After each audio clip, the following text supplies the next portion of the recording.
My name is Greg Toussaint. I'm going to call to order the meeting of the Neighborhood Partnership Fund Grant Board at about 1:40. Looks like over there.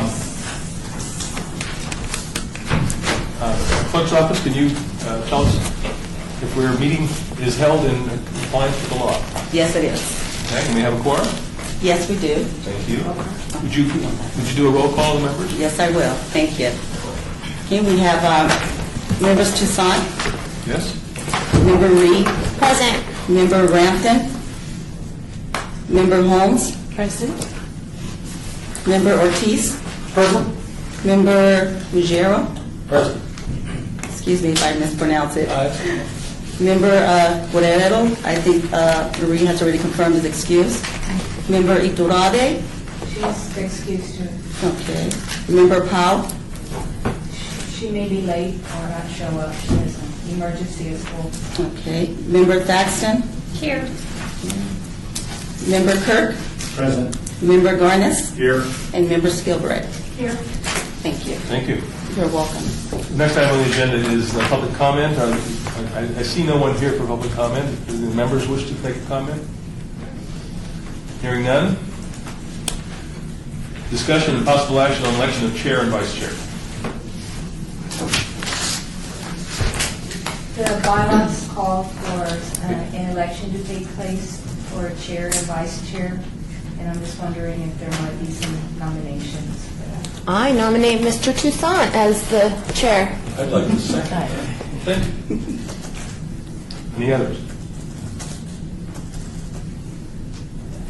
And for vice chair then, did you want to call for a call? The vice chair? Okay, is there a nomination for vice chair? I'd like to nominate Michelle Thaxton. Is that okay? Do you accept the nomination? Yes, I accept the Okay. Is there a second? I'll second.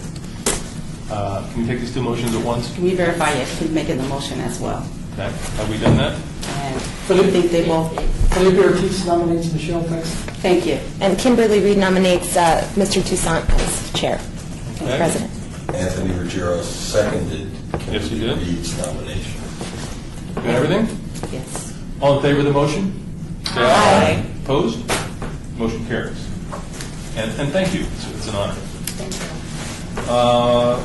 Review of the bylaws and responsibilities of the Neighborhood Partnership Fund pertaining to the project selection process and agenda items. If I- Mayor if I Maria, may would you help, please? I'd like to take a few minutes to just go over some of the things and just review. Typically, what we used to do on our first meeting, we gave you the book with all of the applications, and then we reviewed the bylaws and everything on that day. Because of the process being automated now, I pretty much do everything by email, but I'd like to go over some things. Bylaws, currently, if you look at the packet that was provided to you on the right-hand side of that packet, you'll find that there's the bylaws, and these bylaws are currently being looked or examined for additions to, because of the new changes that have been taking place, where city clerk's office now handles the minutes, whereas before we handled it in our department. And also there might be some changes to being able to approve the minutes administratively by the liaison, department liaison, that would be me, and then someone from city clerk's office and possibly the chair. So we're looking at that, but pretty much right now, the elections was the requirement, and that's what we already took care of. And then your role is to review and evaluate and recommend funding for these applications. So that's really the role. Maria, I just have I want a clarification to make sure. Last year, we had to call a perfunctory meeting after the real meetings were held just to approve the minutes. Are you saying that's been addressed now? Actually, Can I? Yes, please. Thank you. Our office, city attorney's office, is looking at that procedure, because whatever procedure we do decide we're going to have it Sure. consistent with all boards. That is one option of having it look, administratively. I don't know if that's going to be the final proposal that we submit Otherwise, as serve dinner. bylaws. Otherwise, serve dinner. So it may very well be that we still have that option. All right. We want to build in some options in there and not just leave it as one way method to approve bylaws. And it's, So we will it's bring it back. it's a real inconvenience, obviously, for people to come down here just for the purpose of approving the minutes that are probably fine, most likely. And it's hard to get people to come down, so you may not get a quorum. That's the concern I had from last year. Some of the things that we're also considering is having this done telephonically, and we've also been researching to determine the actual approval of the minutes does not necessarily have to be done by the current board, it can be done by the future board. Okay, So sounds great. I think to answer everyone's questions, we want to build in as many options as possible. Cool. So I was going to turn it over to Ms. Terry Conticello, but I wasn't, but anyway, so that she's giving you all the options. So we're looking at ways so that it would be easier so that we wouldn't have to bring it back like we did last year. I like the telephonic idea. I think that makes a lot of sense. And as I said earlier, there's a few boards that are a little bit like the neighborhood partners fund board, where the citizens, the board members only come together at this time, and then they don't come together again for the rest of the year until the following review of the applications. Okay. All right. Any other items, Maria, or questions of Maria? Okay, hearing none, we'll move on. Review of the Neighborhood Partnership Fund guidelines. We normally get like a multi-page guideline that's been around forever, but what we did is we looked at and took all of the salient information from that guideline, and now you have all in a two-sided document, and it tells you the basic requirements when we were reviewing the applications for the first phase, which is did they qualify or not. We were looking at these, at this criteria, and one of them, which was Charleston Village HOA, I think you might have seen that on your little spreadsheet, originally had applied for salaries to pay for the guard, and so I had to go back and tell them that they did not qualify for that. And so, based on that, we've had a couple of the changes which were incorporated into that list that I'll be telling you about in a moment. But all of the applications have been examined for this criteria, so they've met the minimum, and so now it's just a matter of the board deciding which one and how much, which ones you want to fund, and which ones, what amounts you would like to fund, but for the basic requirements, they've already been reviewed. Okay. And I don't know if there might be some questions. Any further questions? Item 7, report of the fiscal year 2013-2014 application summary worksheet and rating sheet. Any additional there? Yeah, I did send this, and typically this is something we started many years ago, where I give you a complete summary of all of the applicants that their projects, what they would like to have, well, what are they requesting and what the minimum is. That's this document here? Yes, sir. This is the one that we're looking at, the color yellow band. And you did get this as an attachment in emails that were sent to you. All of this was sent to you last week. And so, if we could, I'll just go down. These are in alphabetical order. And we also, the document that was sent to you, there's also one by ward. So I have them organized in alpha order, or if you click to the second worksheet in the one I sent to you by mail, you'll be able to see by ward. I did put a packet together for you. I'll give you one. Yeah. And so, if you look at the Arts District, I know you reviewed all of this in your Zoom grant, but in the past, we used to just do this as a summary. And Mr. Chair, Mr. Gregg, when we end, if I could get some direction as to how we should do it for next year, since everything's being automated. So that might be something that we could look at, maybe coming back and chatting about at some point. But in the Just a meantime, comment on this, you may want to chat about this, just a comment, would be great if it was in the order that they're going to present. What? It would be great if it was in the order in which they're going to present to us, which probably won't work for you, because you, Because we never know. You don't know, When I right. put this together, I never know how it's going to be organized. alphabetical is probably easiest to find. So, Anybody have a percentage in alphabetical order? Then it's the same. You know what I'm saying? yes, but here's the other deal. You can look at who's in, and then because they're in alpha order, you can find them in less than 10 seconds. Yeah. Anybody else have other comments? But the grant applicantees, they don't choose their time like you do. I mean, do you set that up, or do they? No, in the past, it's been whatever was convenient for them, but we can set it up in different ways. The one thing I will People say- do have time constraints with jobs and so forth, and so you kind of have to accommodate people's time. Zoom grants have great reporting. I mean, it looked almost like this. I created reports and brought them with me, and I have similar data, so you could do it that way too. So you can print a lot of this, but like I said, this is something that I've used since 1999. So, we've improved it, but it was all manual at the time.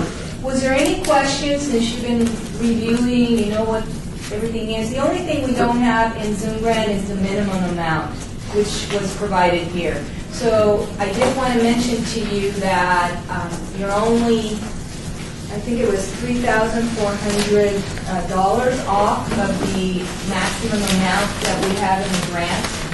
So there's $55,000 available for all of these applicants, the 20 applicants. But if they all got the minimum right now, we would be over $3,400. So that means that it's a lot easier to get to that number by looking at the minimum and figuring out what else needs to happen. So my recommendation to you, if I may, as we hear these presenters, you may want to ask, right now your minimum is such, can you handle, especially, I don't know if the little ones, some of them had kept the same amount. Right. So there's some that can't get it going. I'll try to ask that question. If I forget, let me know. I'll remind you.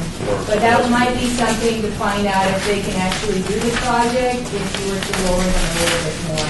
But for example, there's some that told me that they cannot, like the real tiny ones. You got the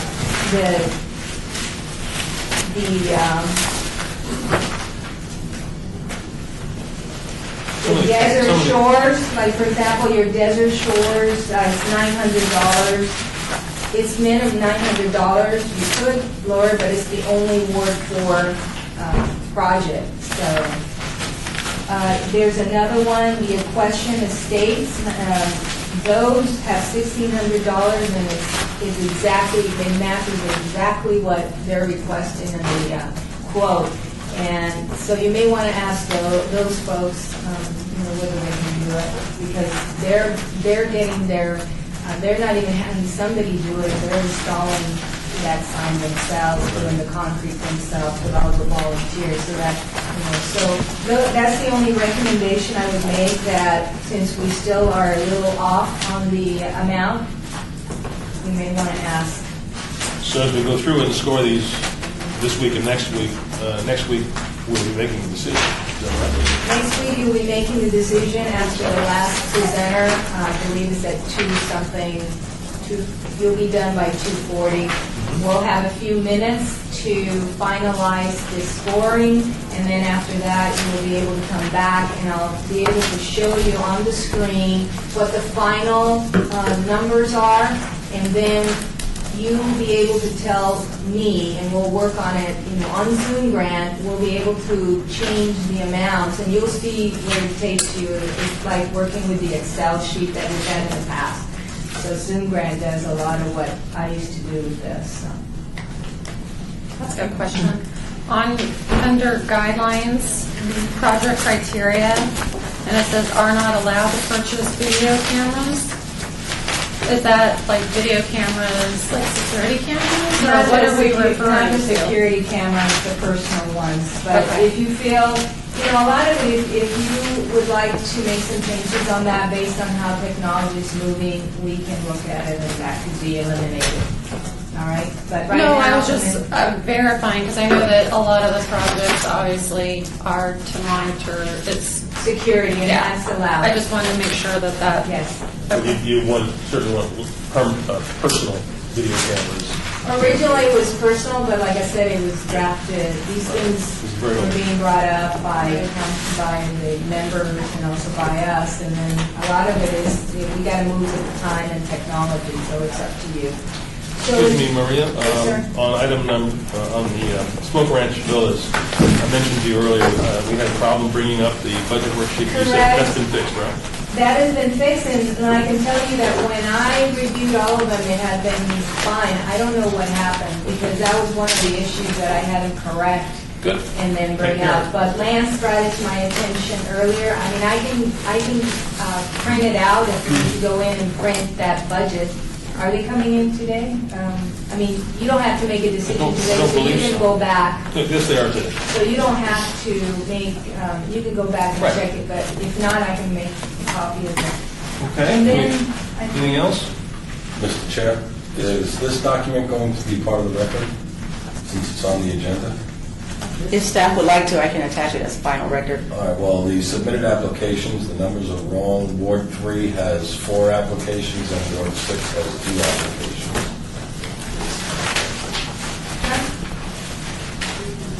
yeah, okay.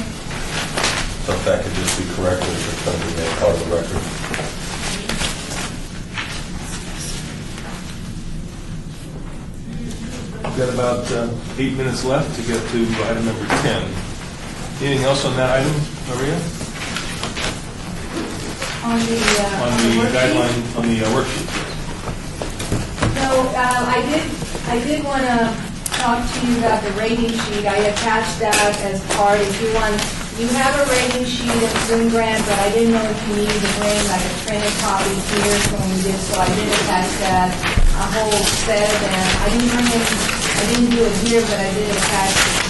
I remember the email, so you could print it out if you wanted to. But I do have some extra ones here if you needed any rating sheet. You don't seem to remember it?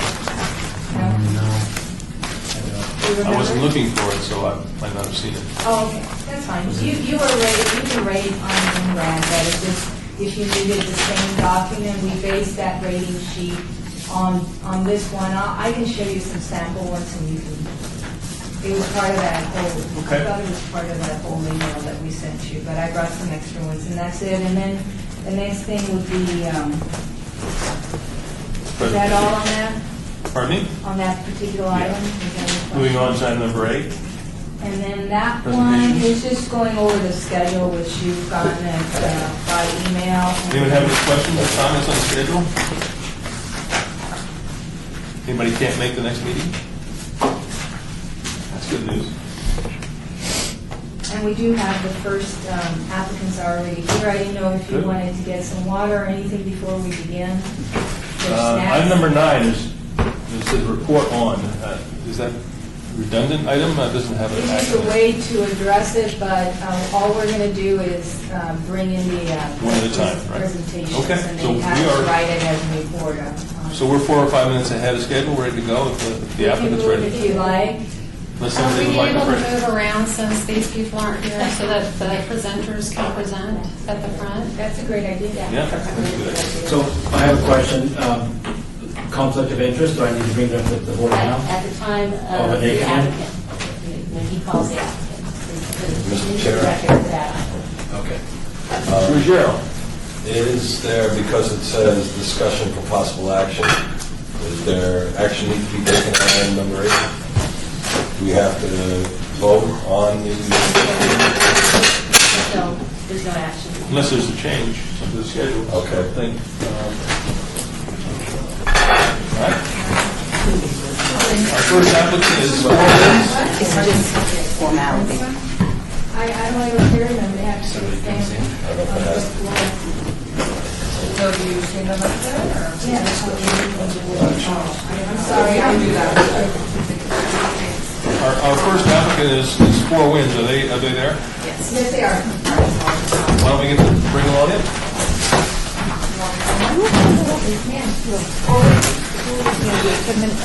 I sent you an email back. I can't.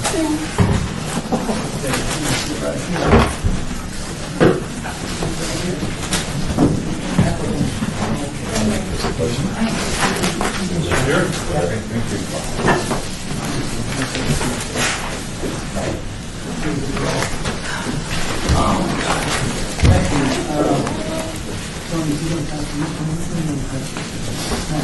Good evening. Thanks for coming in. You let us know. Would you introduce yourselves? Good afternoon, my name is Marvin Mineski, and I'm the Vice President of Four Winds Homeowners Association. Jerry Shane is to my left, is the President. Tony Volosky is our Board of Directors. Our Board of Directors, on behalf of 169 homeowners, is taking this opportunity in these difficult economic times to thank Maria Castillo-Couch and her staff for providing positive assistance in our attempt to secure funds for our park renovation project. This project will allow us to add an additional picnic table, the refurbishment of 3 picnic tables, and the installation of 3 freestanding gable roof patio covers. The park renovation project will allow our community that has gained new families with children to have more covered areas for social gatherings, movie in the park, and arts and crafts projects. We are residents in Ward 6 and work with Councilman Ross, Michelle Thaxton, and Tuesday James in having Centennial Hills communities second to none in the Las Vegas Valley. The City of Las Vegas' continued effort to help communities maintain their curb appeal and amenities speaks volumes that our city and their staff truly care about our future well-being. In previous years, we, with your Neighborhood Partners Fund grant, completed projects that allowed us to increase sources of electric power, security lighting in our entrance and park. We've completed a Ramada project and entryway monument signage, and enabled us to complete a water conservation program. All have been a positive addition to our community's pride and neighborhood goals. As Vice President of Four Winds, I'll be presenting to you the plan of implementation as it relates to our current park renovation project. The Mayor's Office, City Council people, and employees of the City of Las Vegas Parks, Recreation, and Neighborhood Services Department all deserve our respect and admiration for having their fund program continue to help communities improve their common areas. Our presentation, promise to keep it under 6 hours and 14 minutes. 10 minutes should be great. You have to buy dinner if you do that. The Four Winds Homeowners Association approved the project at our March 11, 2013 association meeting. I mentioned. Now, what we would like to do, we're going to have them come around in both ways. It asks us to photos and explanation of previous achievements. So the first year that we've been involved with this program, in 2009, we added a gazebo block support addition to our park, and you'll see things that will be coming around. 2010, which will be number 2 on that handout, will be the monument signage, which is our entryway. 3, in 2011, we had the uplighting of trees in the park and entryway. And number 4, which will be coming around in year 2012, you will see the removal of oleanders that created issues for us, and also water conservation, addition of artificial grass, centennial. And for 2013, thanks to you, park renovation, and you'll see a picture with some of our people that are maintenance volunteers, and the type of activities that go on now in our park for the well-being of 169 residents. So I will now describe the park renovation project. First, Lakeview Patios, a company will remove existing grass and rough frame and pour an 11 by 8 concrete slab. This will allow for the installation of a new park bench. Lakeview Patio will construct over eventually those 3 benches and tables, 3 freestanding gable roof patio covers that you will see there as well. Upbeat Site Furnishings is where we're going to purchase one 46-inch square picnic table with perforated surface, traditional edge, and single surface mount to match the existing park picnic tables. Number 4, heavy-duty industrial coating store is where we will purchase our Color Guard tough rubber coating for the refurbishment of the 3 picnic tables. 5, volunteers to build.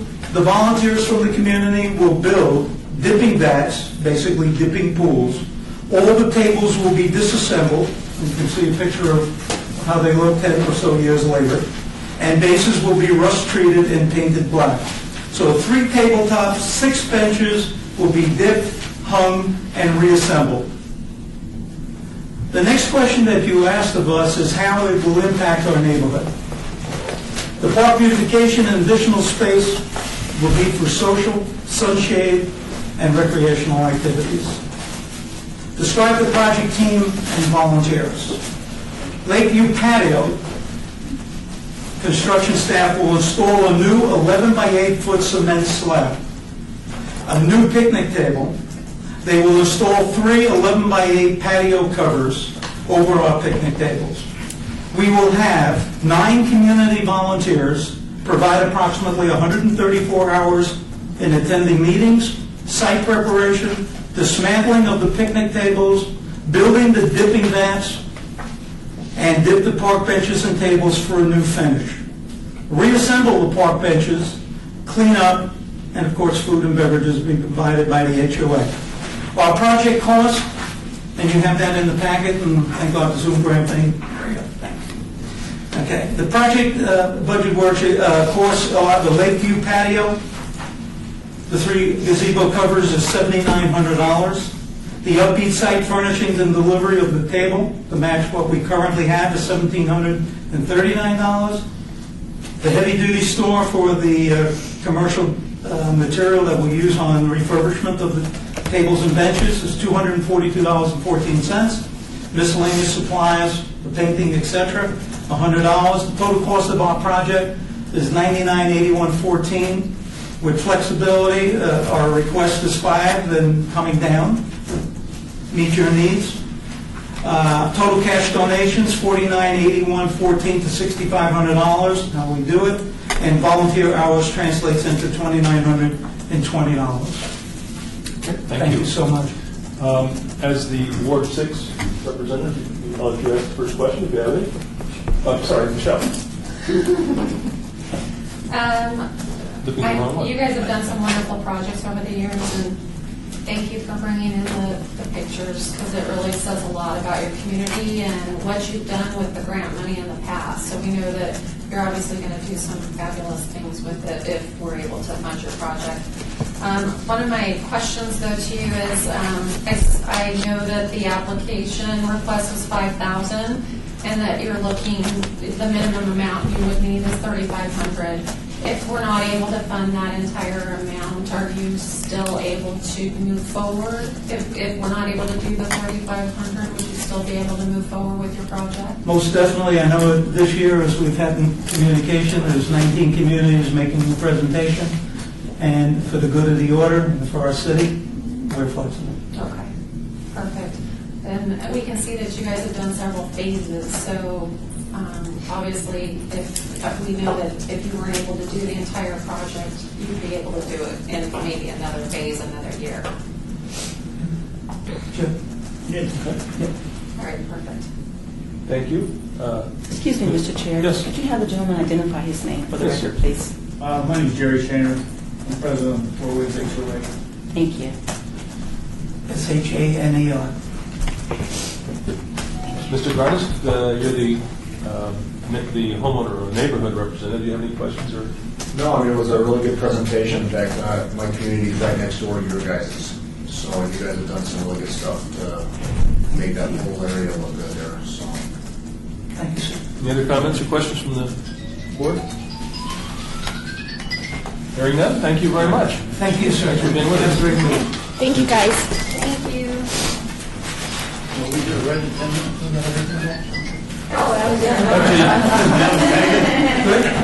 10 minutes. There, he just rang. Too long now?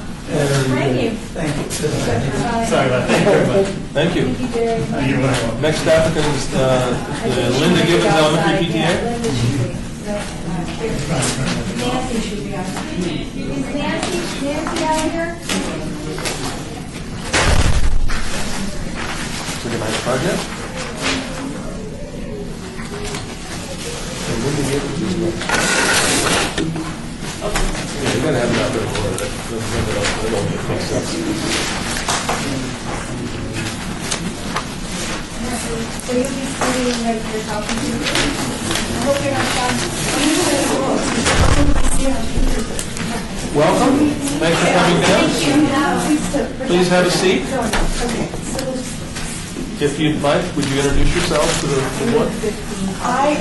Thank you very much. I am Nancy Carney, and this is my very good friend and my partner in this project, Kelly Grimm. And can I just pass these around? Please do. Just a little bit. Please do. Keep myself a copy.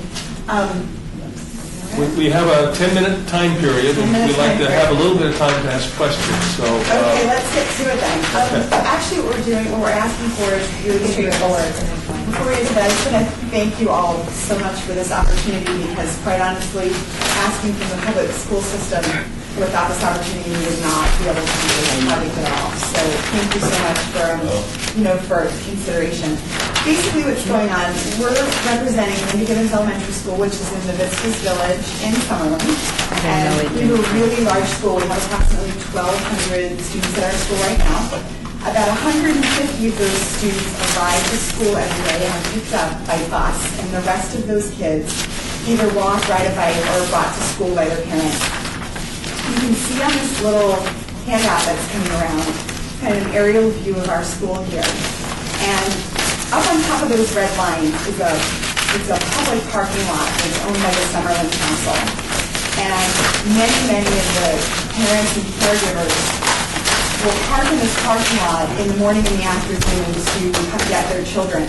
And what's happening is people are leaving that parking lot and they're just taking the shortest possible path to get to the front of the school and to the entrance. And what's happening is we have a really severe jaywalking problem right there, where people are crossing this Parkside Way, which is the main street there, and disregarding the intense amount of traffic that's coming and going right there. And it's presented a really big safety issue for our school.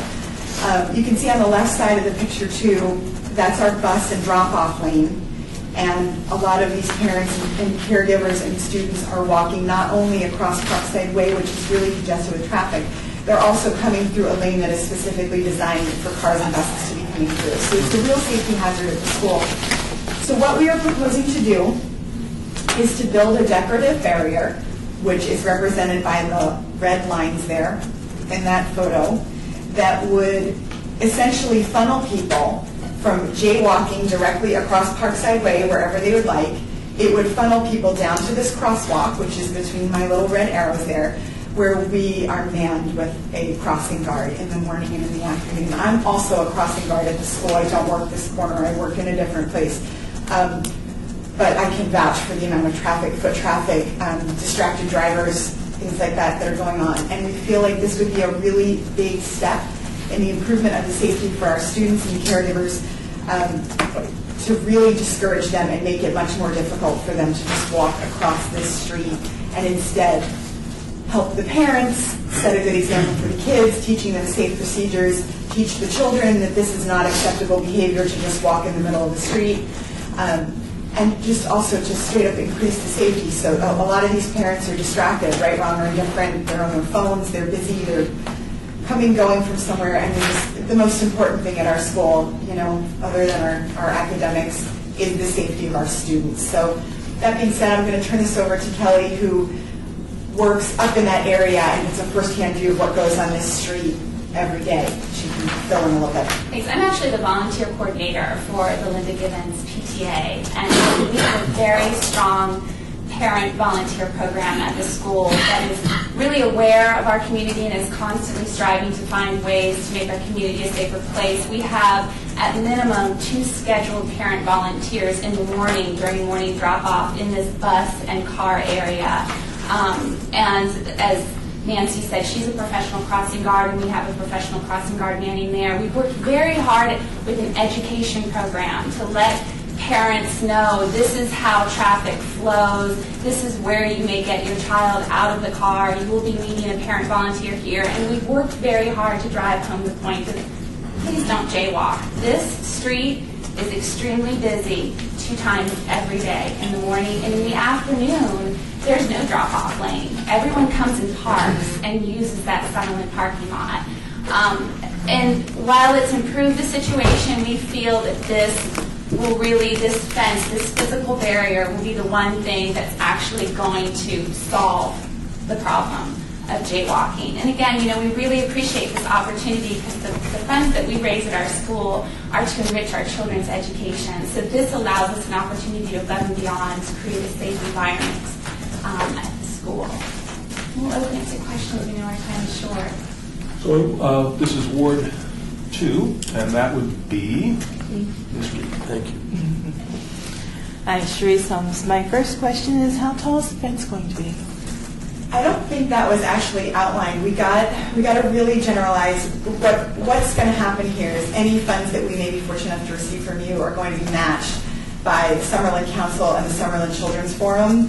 And they sent us the official bid for the construction, but it did not have those kind of details in it. But I would imagine it would be the type of wrought iron fence that we see in other places in Summerlin with just the straight lines, so it would not be climbable, it would not be taggable, and I imagine at the very lowest it would be 4 to 5 feet, probably up to 6 or 8. It would not be climbable, but there would not be tiers for somebody to be able to hop the fence. We walked the property with the head of Summerlin Council who is supporting this project, and they have very specific architectural designs that they're sticking with. We've seen it at other schools for the exact same reason, to create a safer street thoroughway. So that's kind of what we're mimicking, that it would be at minimum 4 feet high. Yeah, the Palo Verde High School has a fence very similar, and I believe theirs is probably closer to 6 feet high. Okay.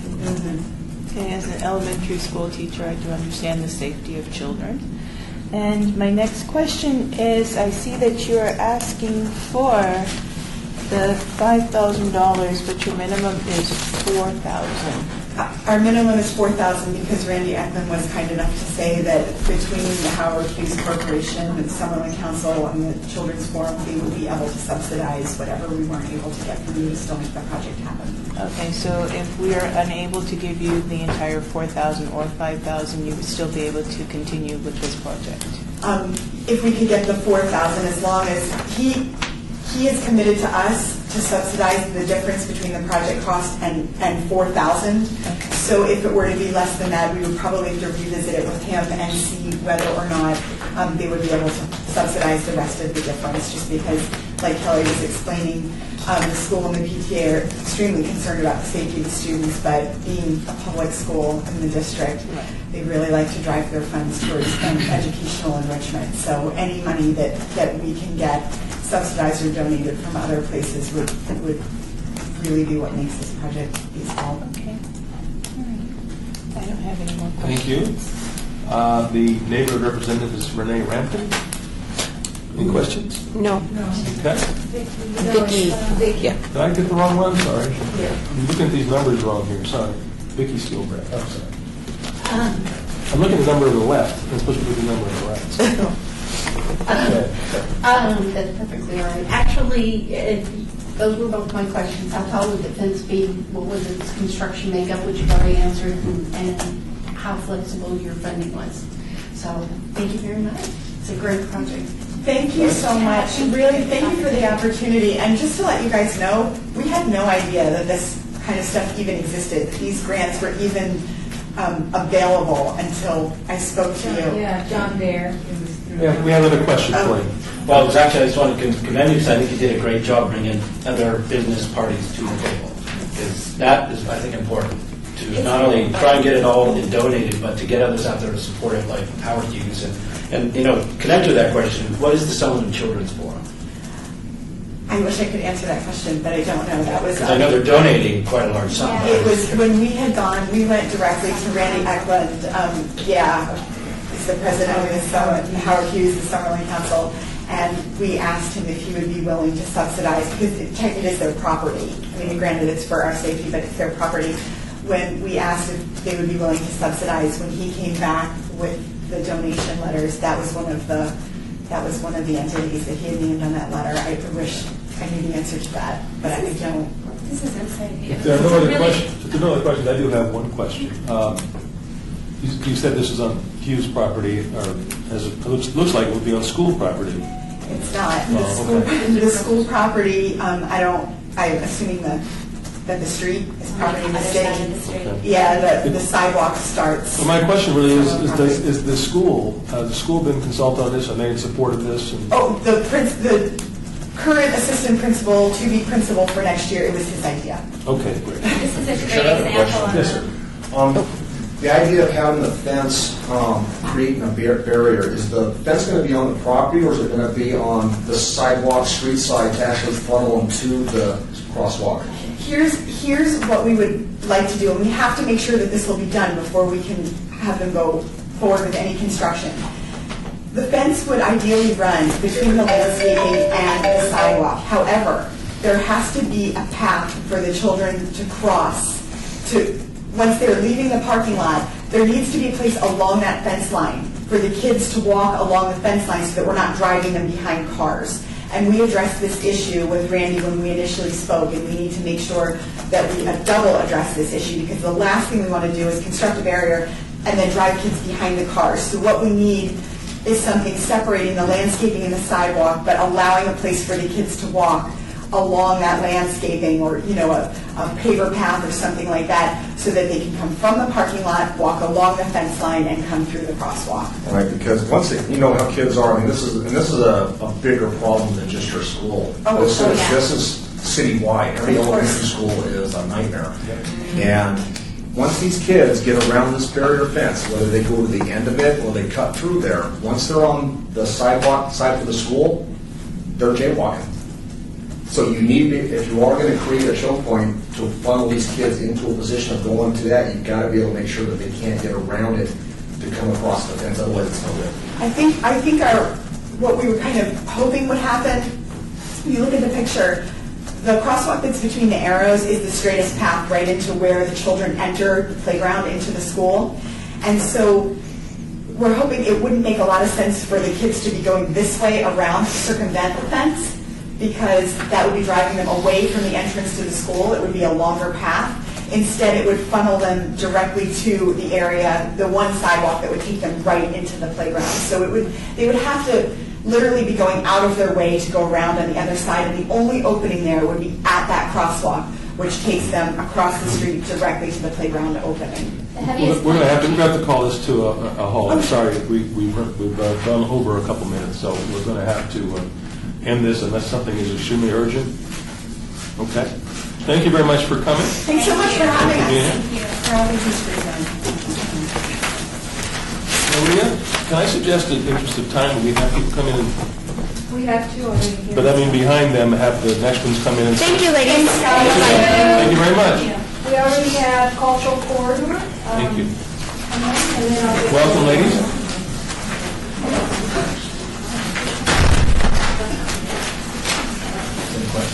Hi. Would you like to introduce yourself, please? I am Cerise Hill, and I am the chair of the Cultural Corridor.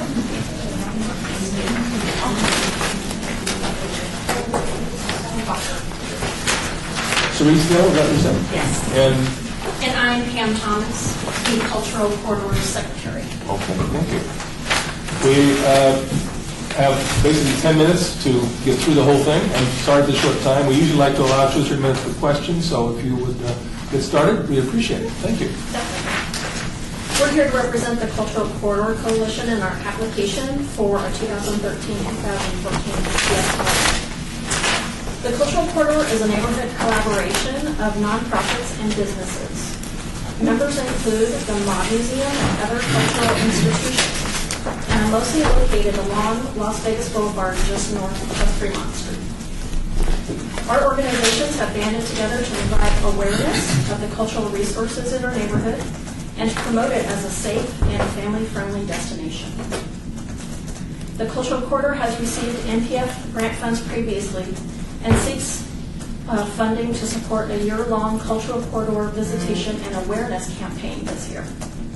Currently, there is a lot of momentum for the revitalization of the downtown area, and with the support of Mayor Goodman, Downtown Project, and other entities. It has been identified as a priority to join in this effort to promote awareness of the downtown area to include the Cultural Corridor. With some of the newest offerings like the Mod Museum, the Neon Museum, and the Las Vegas Shakespeare Company, there are a lot of cultural opportunities for new business members, residents, and those rediscovering downtown. Our institutions not only help celebrate Las Vegas's cultural interests, diversity, and help to build community pride, but also host a number of year-round affordable, quality, and family-fun events, including a December to Remember, which has been funded in the past. The Cultural Corridor project team consists of staff and volunteers from participating member institutions who provide administrative support, participate in events, and give donations of goods and space. The corridor reaches out to community ethnic and religious groups to organize, present, and promote some of our cultural community events like a December to Remember. A $5,000 grant from the Neighborhood Partners Fund to support the Cultural Corridor Awareness Campaign, which is a grassroots marketing campaign that will highlight our downtown district and put updated materials in the hands of up to, depending on how much money we get, 75,000 new residents in Las Vegas who have moved to town since our first campaign in 2006. Through in-kind media promotions, new printed and downloadable marketing materials, social media, and a digital campaign, we will try to encourage old and new residents to rediscover this Las Vegas cultural downtown district. Thank you. Thank you. Anything else? Okay, there are no Ward 5 representatives on the board here today, so I'll open it up to the board. Anybody have any questions or comments? Lance? I do. One thing I noticed on the Levy 1 budget, Levy Online, it was at the top it said $2,000 per month. Is that a $2,000 flat fee or is it per month? It's a flat fee. Okay. So it's a flat, we basically explained to them what we were trying to do and the parameters of kind of our budget, and they said they could do that within that. And, yes, sir. Sorry, I had a couple. Is there any, I don't fully appreciate, I understand the media, the online, and the print. Is there anything outside of that that this encompasses? Because you talked about some events happening. Is there any more you could elaborate on that? Well, basically what we're trying to do is on the printed material and on the website stuff, any of that, we're going to try and list all of our events that we annually have, and there are actually quite a few, at each of our institutions. And we've never really done that sort of thing before. So we're trying to encourage, more people to come throughout the year, not just to a couple of our, regular events that we've used funding for in the past. And I would just add to that too, this gives us the opportunity at each other's events to help promote the other institutions, as well as have an outreach with some new opportunities, such as if we can get space donated at the Life is Beautiful Festival, or possibly we can be at Cashman Field at a game. Just if we have updated materials, it's more exposure for all of us. Mr. Chairman? Yes, sir. Felipe Ortiz. The materials that you have printed, do you get cooperation from the library district and from the Neon Museum to distribute them there? Yes. Mr. Chair, this is the question that we ask all the applicants is, you've requested 5,000 and the minimum is 4,000. If you were unable to fund the minimum amount requested, would you still be able to go through with the project? Yes, we'd be able to, just on a smaller scale. Okay. I would love to be able to find out more information about the projects that are coming up. I feel that the city may not be getting that information. How do we, because of course we represent areas, each of us represent a ward. I would love to be able to give that information out to residents. And so how do we get onto your mailing list, your email database, or how are you guys currently getting that information out other than through word of mouth? We've done some press releases. We do have a website. We do have some people from the city that do come to our meetings, and we were told that, they'd be able to post things. So you do have a website though? Yes. Can you just tell me what that is so I can write that down?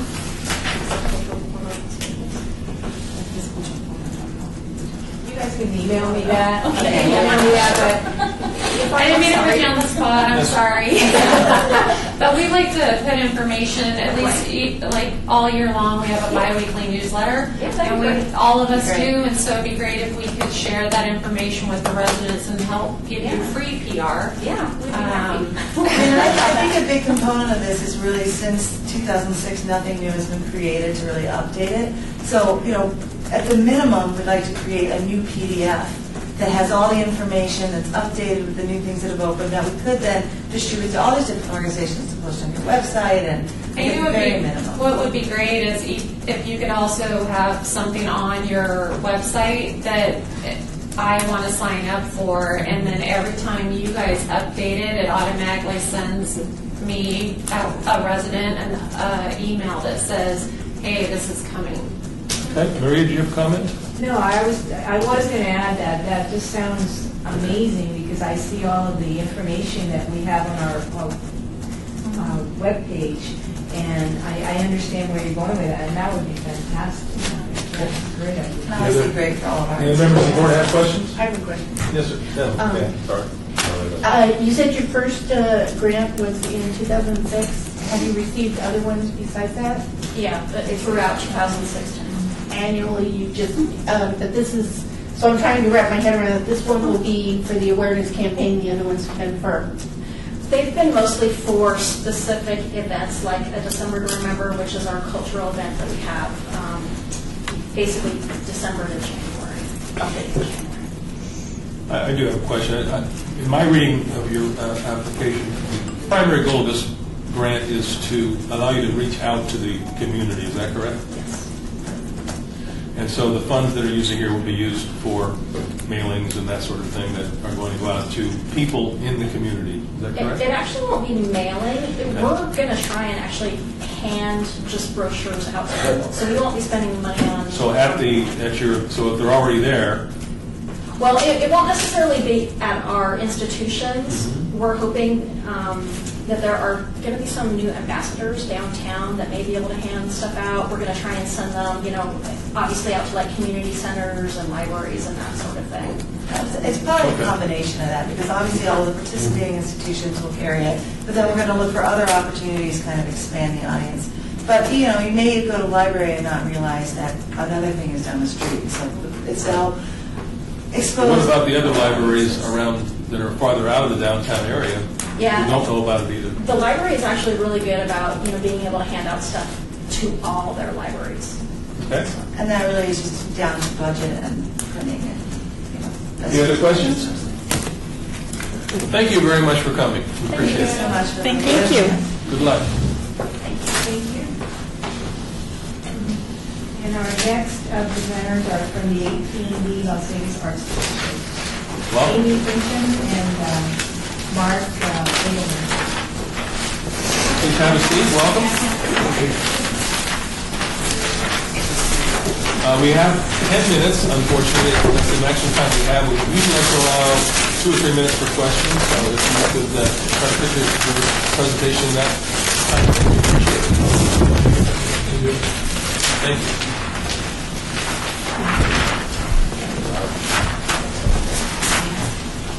Thank you.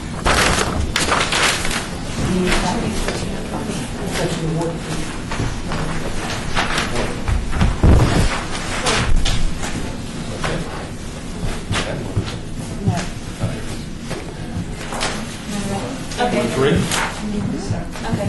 My name is Amy Fincham. I have a nonprofit organization called Collab Las Vegas. I also sit on the 18B Neighborhood Association. This is Mark Abelman. He's our president for the 18B. And what our nonprofit does is we promote architecture and design in our community. And our mission is to create a working gallery environment that elevates design while providing opportunity for professional growth and a platform for dialogue and community connectivity. This project came about through an exhibit that we were doing, that we currently are showcasing right now, called In Search of Las Vegas, Sociological Explorations Beyond the Neon. We launched it on Las Vegas' birthday, and we're showcasing 14 PhD urban sociology students. And why we thought this was important, it is a different exhibit than we are normally used to showing in our gallery space, but we thought it's very important to be able to showcase some of the issues in our culture and in our city that influence how we live. And this project wants to further expand on that dialogue about how people use spaces and what makes spaces successful and what makes spaces comfortable for people to interact with each other. The idea is based off of the concept of a social sculpture, which was formulated during the 1960s by Joseph Beuys. I don't know how to say his name, but that's my best shot. He developed the central theoretical concept concerning social, culture, and political functions and the potential of art. Here he defines social sculpture as a specific example to extend concept of art to illustrate his idea of art's potential to transform society. And as an artwork, it includes human activity that strives to structure and shape society or the environment. And the essential idea of this social sculpture is for an artist who creates sculpture in society using language, thought, action, and object. And if you take a look at this site map that we've drawn out for you, another group for a different project did the design for this project. It's called Downtown Backyard Project, and its goal, we launched it last July. We surveyed 400 community members and asked them what kind of green space they wanted to see in the arts district. Pretty much everybody wants everything because there's nothing there. And from that time, the property owner of this 900 block at Casino Center between Coolidge and Hoover came to us and said, would you help us develop this block? Right now, if you're familiar, it has all of these street art on these houses that are currently abandoned. And he wants to keep those houses there painted, but he wants to make it a little bit more inviting. And he said we could use the two end properties to create green space because they're the only empty dirt lots on the property. Everywhere else there's buildings, and they see in the future maybe potentially doing something else with this. So we've concentrated on this lot on Coolidge and Casino Center because we think it's something we can tackle. And for this grant, for the #Fabric project, we've got shown where the Fabric project would be located for that first social sculpture. We want to create a series of them. And what's happened on this dirt lot is that an artist has actually moved into one of those gray buildings on there, and he's a performing artist who moved here a year ago from San Francisco, and he started to do all kinds of performances on the space. He started orchestrating artist parades, which basically means the community gets together and takes walks. They do that twice a week. He put up a volleyball net and a tetherball, and it's already become this kind of community play just by one artist moving in, and I'd like to tell that story to Bob Beer someday. But we wanted to play off of this idea of the community playing together and talk about social interaction. So this design that you see is our first social sculpture we want to do, and it's called the Tree House. The hashtag that you see in front is in reference to how social media now plays an impact on how we experience spaces. And we really want to encourage people to interact with each other through this sculpture and through social media, so that will help document it. We have a sociologist on our team who's going to document how people interact with this sculpture. And these blocks that you see will fit into these 4 slots, and they'll be stacked, and people can take them out, remove them. They're 18 inches high, so they're at a seat level. So we can use them as chairs, as tables. We're going to have a projection screen on this so that we can pull it down and they can set them up to watch movies. So people are constantly interacting with, they can stack these up and get into those spaces, which is somewhat like a Barbie doll case. You just can stand in it, and so they become part of that installation as well.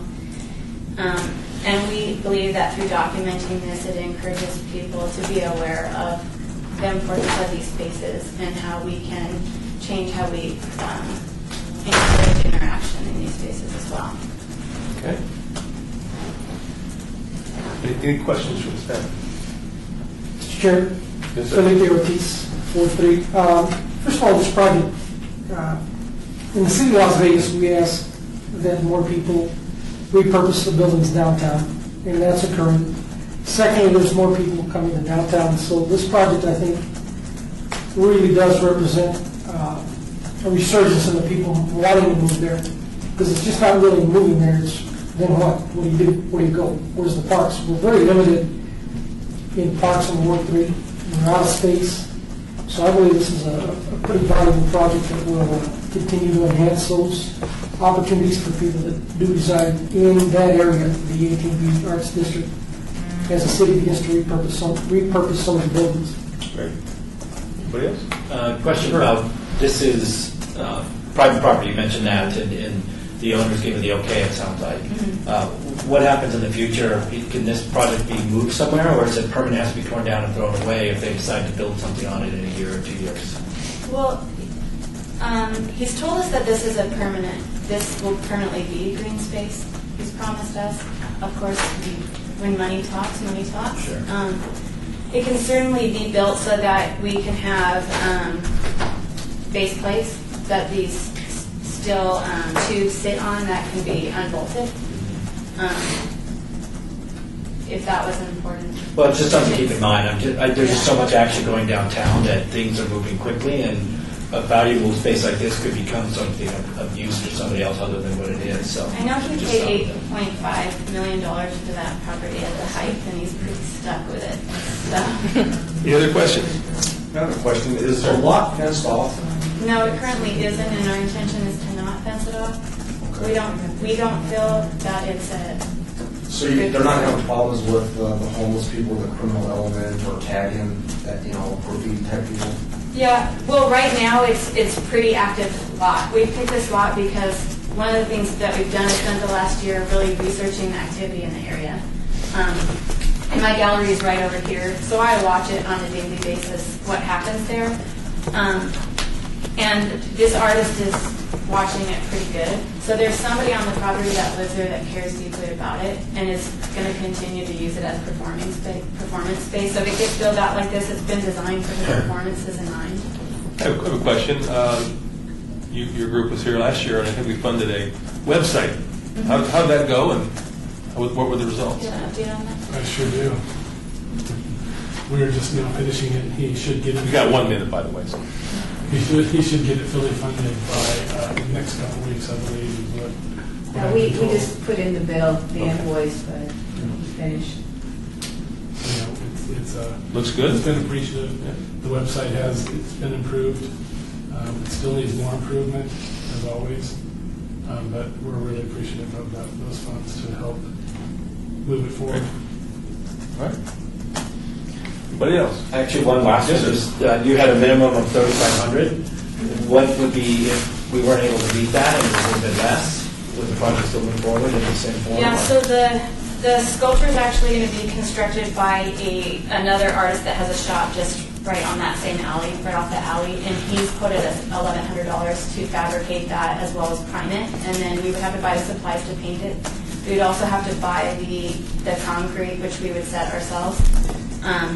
And so that would probably be around $1,200 to $1,300 just to get the sculpture. Anything beyond that would allow us to create greenery. So the more money we have, the more green we're able to do. All right. Thank you. Thank you. Thanks for being here. Thanks for your time. Thanks for your support for the community. Next on the agenda is Rancho Springs. Yeah, that gentleman is going to be late at work, so. Possible La Mancha would be early? And there, I just went out there, she wasn't there. Tim wasn't there, but we do, they're trying to set the Christine Casarian from Centennial Point. They're missing one person, so I don't know if you might want to take a break. We can do that. We can do that. Take a 5-minute break. And then there's actually water in the cooler, and there's some snacks and apples that I bought. So let me see if I can find it. I know that you're trying to stay on time, but I feel like some people have to cut off, so can we allow a little bit more time? We can if you're all willing to stay here later. Though. Well, nobody's even here. So if we could allow more time for questions, because I believe it seemed like you may have had a couple more questions. And we did keep cutting that poor lady off from Gibbons. Yeah, she kept trying to answer, like, explain, and we kept cutting her off. So if we could just keep that in mind, Okay. I would appreciate it. The rest of the board feel the same way? Yeah, it sounds like we've given ourselves some time now, too. We've got time now. Needs time. We're Yeah. potentially, unless they show up, in which case they'll have to take it our time. Well, I think the presentation, what we've explained to them is that the presentation is 10 minutes, and then it's open for questions. So I don't know why they're back-to-back like this, but it's Yeah. supposed to be a 10-minute I'm just trying to follow the schedule here. presentation. We can certainly extend it as long as everyone is comfortable with the fact that we're probably going to go until 5 or 6. I don't think we'll go that long, but Isn't there a problem with the marshals? One of the things that they're having to deal with is when some of these board meetings go beyond 5, the issue comes up with having to pay the overtime with the marshals. And if the marshals aren't assigned to these meetings, a department has to be responsible for them. So if it's not confirmed that department's not going to pay for the marshals, then we don't have one. So they're trying to keep these meetings at 5. Past 5, I would think. Great. If you just want to That's add the a thing, couple of yeah. minutes after the 10-minute presentation. Yep, we can do that. And tell them, you have 10 minutes, I'm going to ask a couple minutes of questions, and then... Yeah, we have the conflict that people, you know, at what time they're supposed to be here. Yes. And then they'll be waiting as well, but I don't think it'll be too bad today. That pushes When everyone. they're late, that pushes it. They push everybody back, yeah, exactly. well, I know that when we gave them their packet, we told them they would be able to present for 10 minutes. So that's, I think, where the conflict is. We told them 10 minutes, and then we need time to ask questions, and these are only 10 minutes apart, 10. So there's already a conflict. Yeah. So, And the people are told to be here early as they can be. Right. Yeah, I agree with you. I agree with you. Good. Let's see how it goes. As long as no one's, you know, won't be concerned about staying a little longer than the 4:10, 4:20. Soft or hard? You know what, they seem pretty soft. at 10 minutes, but, you know, allow questions. Okay, I'll let you fight. I think I have adult onset narcolepsy, so I don't know if I can stay late. Well, you do have that broken up on it now. I know. Some just put us off during the And if you fall asleep, then you'll have to leave, and I'll have to fight you.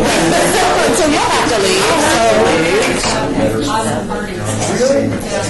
Thanks for No, I just. Her friends that we. You know what? You don't even want to know where. Those are your pajamas. Socks, right. Her friends have both parties, they have a theme party. Yeah, a theme party. She doesn't invite us. Okay, what was your theme idea? I didn't have a theme idea. I have a friend that had a theme idea. That's what I have. Wow. The sad part is you and I together look like a team. You have the adults and I have the stripes, so it's like, okay. Did they play on that? Part of that too, like, you know, be a little bit of good things. On other people's property. And I don't know if you're only like, this is something else we're having. I think they already have those parties. They're called high school parties. Hey, at Starbucks. That's how teachers committee. I love when they're sitting across from each other texting each other. Or in their car, you know. We're trying to get you to regret all the gas. I don't need any help with that. She was tough.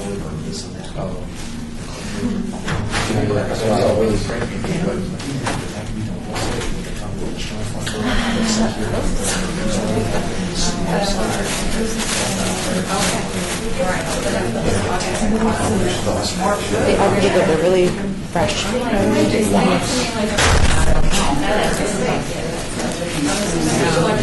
You know, the first thing they asked me was, where are the brownies? And I'm like, I'm not the newbie this year. That's right. I've served my time. They're supposed to bring the brownies.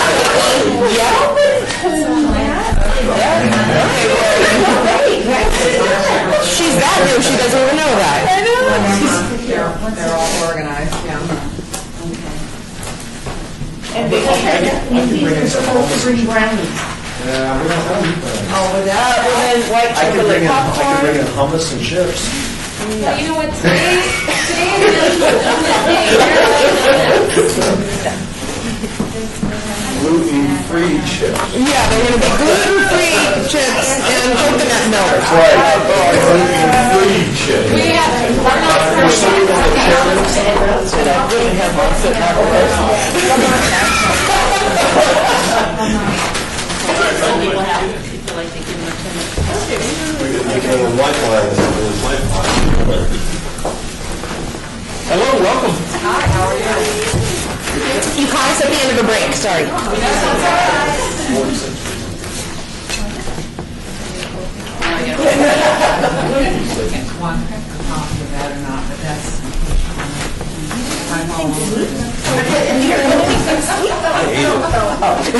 I had it, but it's gone. This is the new blueberry pomegranate. Have you tried it? Is it good? Yes. Because it's not super sweet. It's a little tart. Yeah? But you can let it out, see, yeah. So we're waiting a few minutes for the city clerk representative back and Maria Castillo Couch.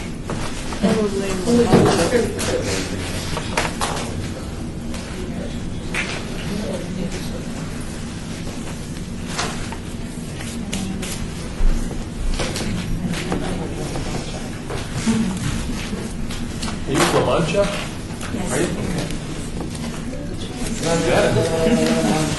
Yeah, everybody's saying now. You knew that was coming, right?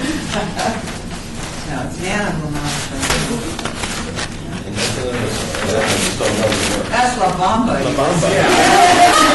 That's orange. That's Otherwise, you got any mail. I tried.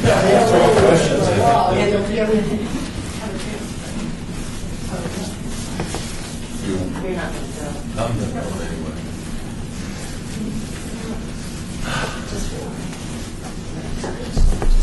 Straight?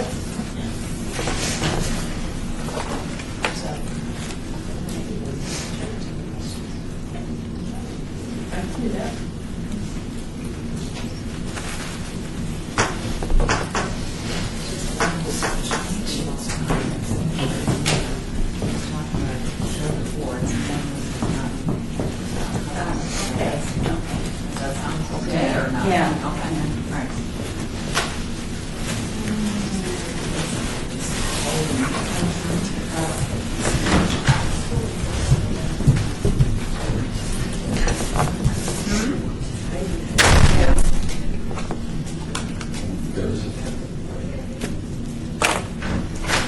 It's later, but I think we should have it in that frame.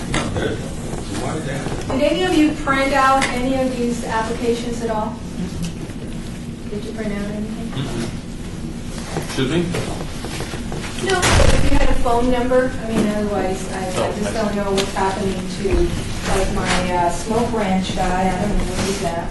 It's not on here? We can't. Go online. Look at it.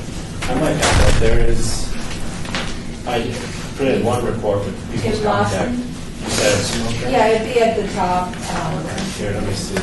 on the applicant summary. Yeah, I got a home number. Yeah, and that's, probably 35600.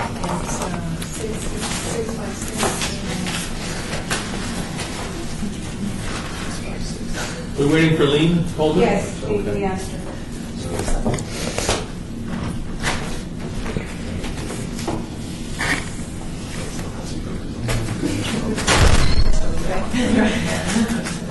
Now we're right on time. We've been, peddling, for, It's National Donut Day. cooling our heels for a long We're time. gonna bring it today. It's taking a little I've been time. walking around all day going, it's National Donut Day, where's Felipe? Where's my donuts? It's National Donut Day. Felipe told me it was National Donut Day tomorrow, he's bringing me doors today. We could celebrate it next Thursday. We'll make every day a National Donut Day. That's why I always. Come early and better to hang around than to be late. So. don't. Especially when you have 10 And then minute intervals. he's walking past. I don't know how you guys can remember anything. 10 minutes. That's one of my favorite. Take notes. Yeah. Yeah. And he goes, guess what day it is? Guess what day? Come on, I know come on. you hear me talking. It's hump day, that's right. You know what's better than letting me have your car insurance? Camel on Wednesday. So, anybody got He's any, not crazy, there's this. anybody got any jokes or anything? She's not crazy. I just went with it. There she is. We love you. She's not throwing out a lot of polka dots and we could go to the strike party. Yeah? No, we went to the black and white. Oh, well, there you go. Oh, okay. You're still not invited me on dinner. Let me know when you're ready, Lee. Guess I gotta take this one aside. That's where you made it into work. Usually get up at 5:30, but today was like 6:30, like. That takes me half an hour to get up.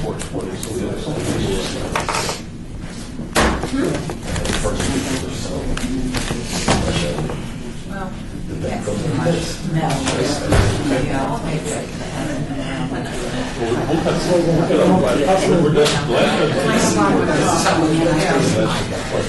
This is how much best space my son's at. My wife's at.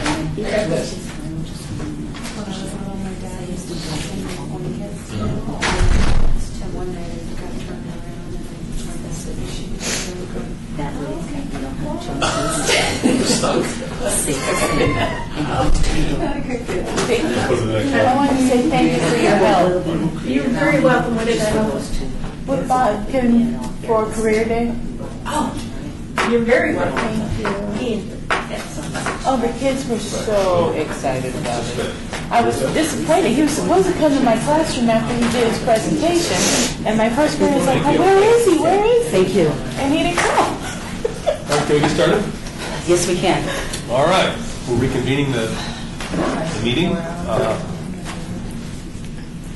like to welcome La Mancha, HOA. Would you introduce yourselves, please? Sure. I'm Susan Bear, and this is Linda Mott, Hi. and we're residents of La Mancha. And Let me just get where the time is. We have 10 minutes, which we try to fit everything, the presentation and questions in. If it goes a couple minutes over, we can do that, but then we'll be out of time. I don't think I'll take 10 minutes. Thank you. Appreciate it. I don't have that much to say. I'll kind of hold these up and maybe I'll pass them can around pass them around? afterwards, but it's... Yeah, right. Well, first of all, La Mancha is located off Cielo Vista. At the cross street is Pueblo Vista, between Buffalo and Rampart, and it's across the street from Elizabeth Ann Seton Church, if that helps anybody with the visual.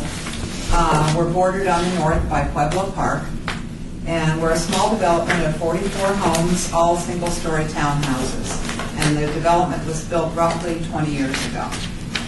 It's not a senior development. However, many of the houses were purchased 18 to 20 years ago by empty nester type couples moving from larger multi-story houses to single stories. And these original owners are still there, and they have aged, and this has caused La Mancha to become a predominantly senior community. There are a number of widows and widowers living alone, and one of our units is a group home for the disabled. We're located near two elementary schools, one public and one associated with the Catholic Church across the street. And because of the current Neighborhood Watch program, we can be considered a safe haven for these school children. And safety is the primary driver for our grant request. We have never received an NPF grant before. The monetary part of the project is one-time. The overall project, however, is ongoing in terms of safety awareness and community involvement. And basically, the project is to enhance the overall safety of the development through improvement and replacement of the automatic gate openers at the entrance to the community, plus disbursement of information through community meetings, guest speakers, and house-to-house delivery of information. The entrance gate, and this is where we have pictures so you can see things. I mean, and we can maybe pass it around if you like. The entrance gate has... Please pass it around if you can. Pass it around? You can Okay. give it to me if you want. Yeah, this is these are the old ones, and then this is sort of like the newer one of it, but yeah. The entrance gate has a double swing with 2 operators. The exit gate has a single swing with 1 operator. The entrance operators are original equipment and are the ones to be replaced. The exit operator was replaced approximately 2 years ago after it was damaged by a delivery truck. And that incident predicted the need for replacement of the entrance operators because at the time, parts could not be found to replace the exit operator, and the new unit had to be purchased.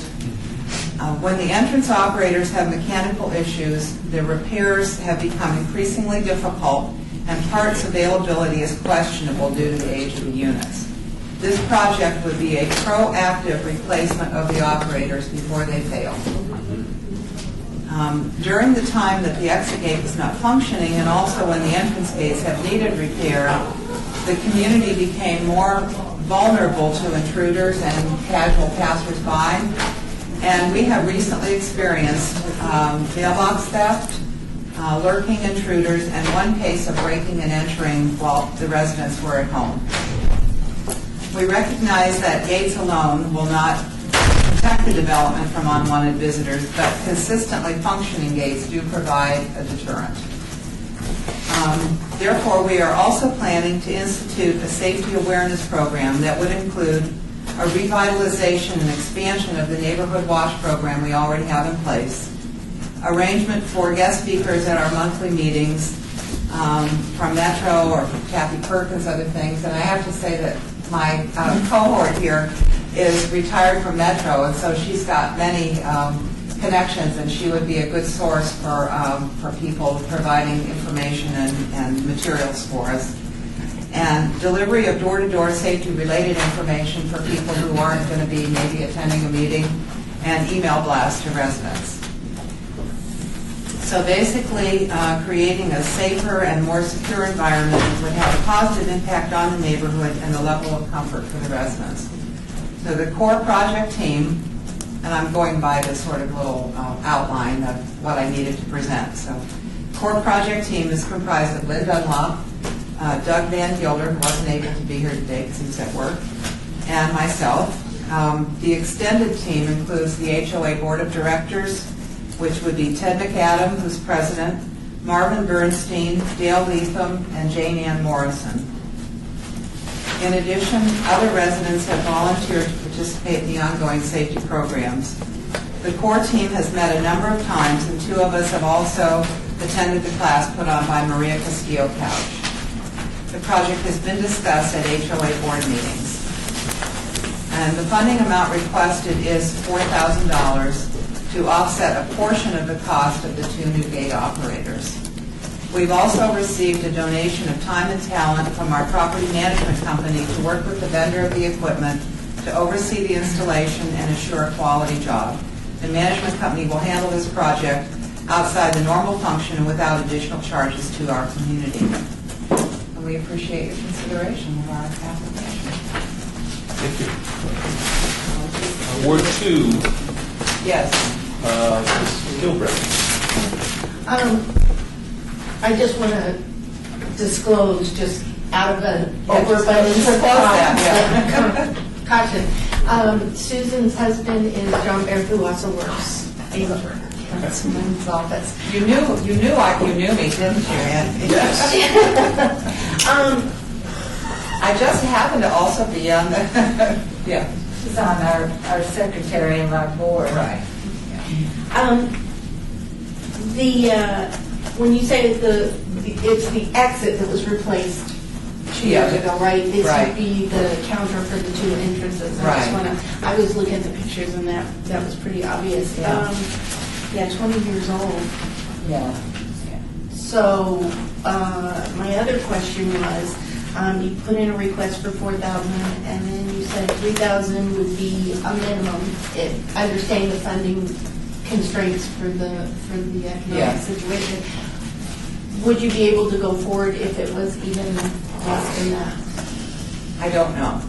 I don't know the answer to that. I would have to take it back to the board. I mean, you know, it is, like I said, it's 20 years old. It's a situation where things need to be repaired and replaced. It's at that age when a lot of things need to happen. So this would be a great benefit to us to help us with this particular project, but I don't know at what level we wouldn't be able to afford to do it at this time. I think half would work, but I don't know how much less than half would work. So, Thank you. Sharice, did you? My only question is it the gate and the motor and all of the No, parts? it's not the gate, it's just the part that opens the operator. The motor and the arm? Yeah, it's the box and the operator. This is the new one and this is the old one. Right. Okay. Yeah. Yes, sir. Quick question, Mr. Mayor. You had mentioned that your community is like a safe haven for the children. It potentially could be. Okay. Yeah. Do you plan on like leaving the gates open when they're coming to school or going? Okay. So, and there isn't an access point like. No, there walkway? is a pedestrian gate, but it's locked. Okay. Mr. Chairman? Yes. First of all, congratulations. I am impressed with one thing that many of the projects don't come forward with. They want money for one thing. Here you've incorporated, and I am impressed with incorporating the continued information sessions with the residents and other law enforcement agencies, because it is more than just nuts and bolts. It's a vigilant, vigilant, and so congratulations. That's very good to incorporate other aspects of things with. We have a neighborhood watch, which everybody participates in, and so we will just, we'll continue that and have more speakers, and it's surprising how people do get involved if they see something and. Very good, thank you. Okay. Any other questions? No. I'm not trying to presume anything, but as Ms. Gilbert said, we might not have enough funds for all the projects. Is there an option to do one of the gates this year and one gate next year? Would that be possible? I don't know. I don't know the answer to that. Okay. I mean, we didn't ask them to do it separately. I don't know if they have to function as a pair or if you have to do both. Okay, thank you. I don't know. Anything else? Thank you very much for being here, and thanks for your service to the community. Thank you. Thank you. And I will just leave you a handout, just So you can remember who so we you are. can remember who we are. Just to, I know, I'm not going to count when the client. You let me do this, pass it around. Thank you. More because I don't want you to Okay. Maria, who's next? Mr. Lawson from Smoke Branch. Thank you very much. Thank you. Hi. You want the board?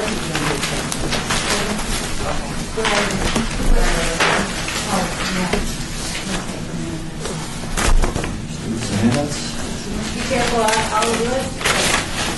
Be careful there. We don't want you to bring back to that. What's your step?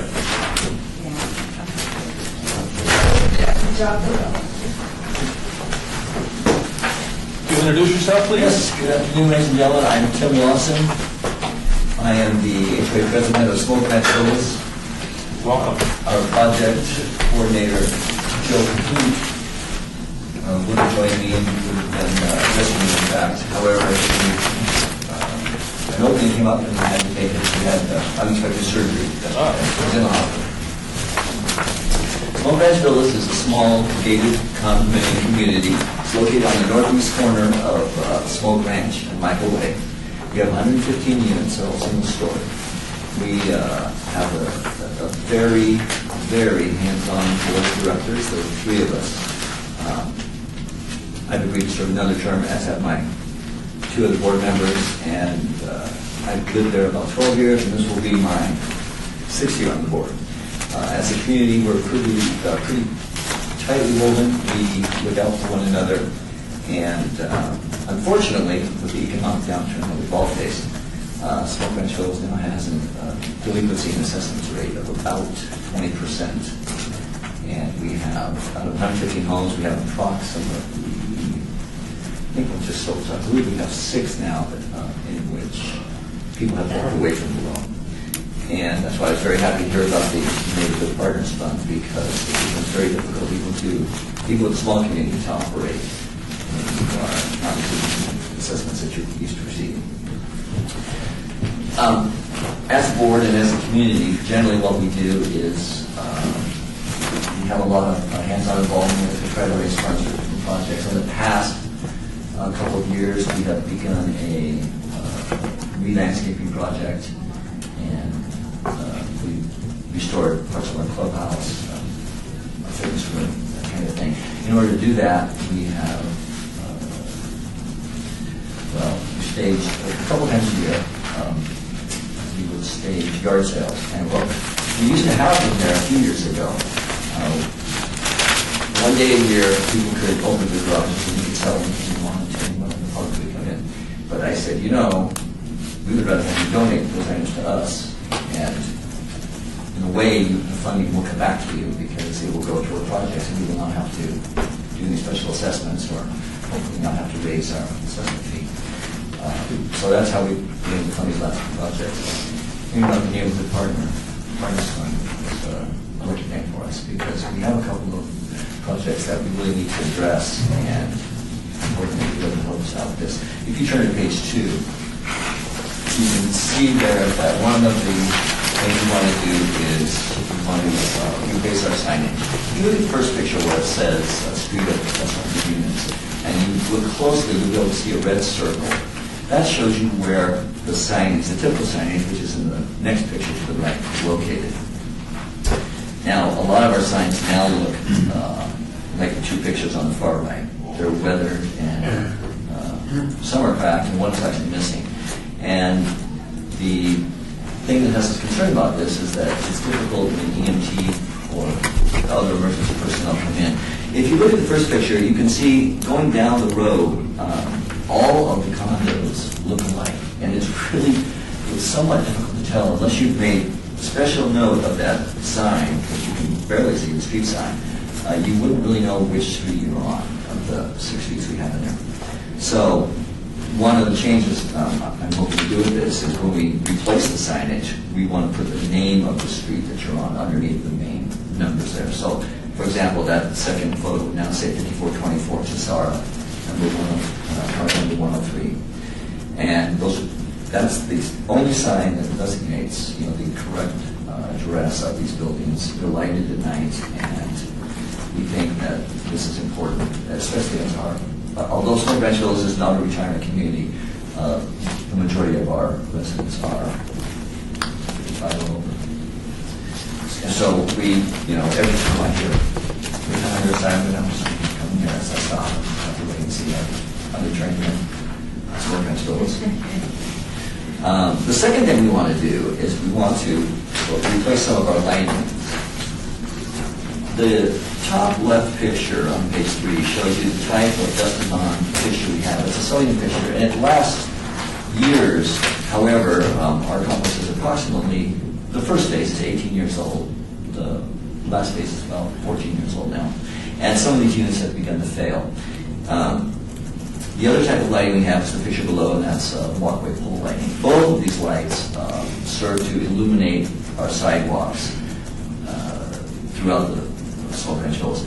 And as you can see in the middle picture there, the sodium fixture is on top of the fascia of that particular unit, but those are only located 1 for every 4 units. So the lighting isn't completely right, and it's good when it functions correctly, but we don't have them all over the place. So when one goes out, we need to replace it. We've looked at all the units that are poor, which now, number 12,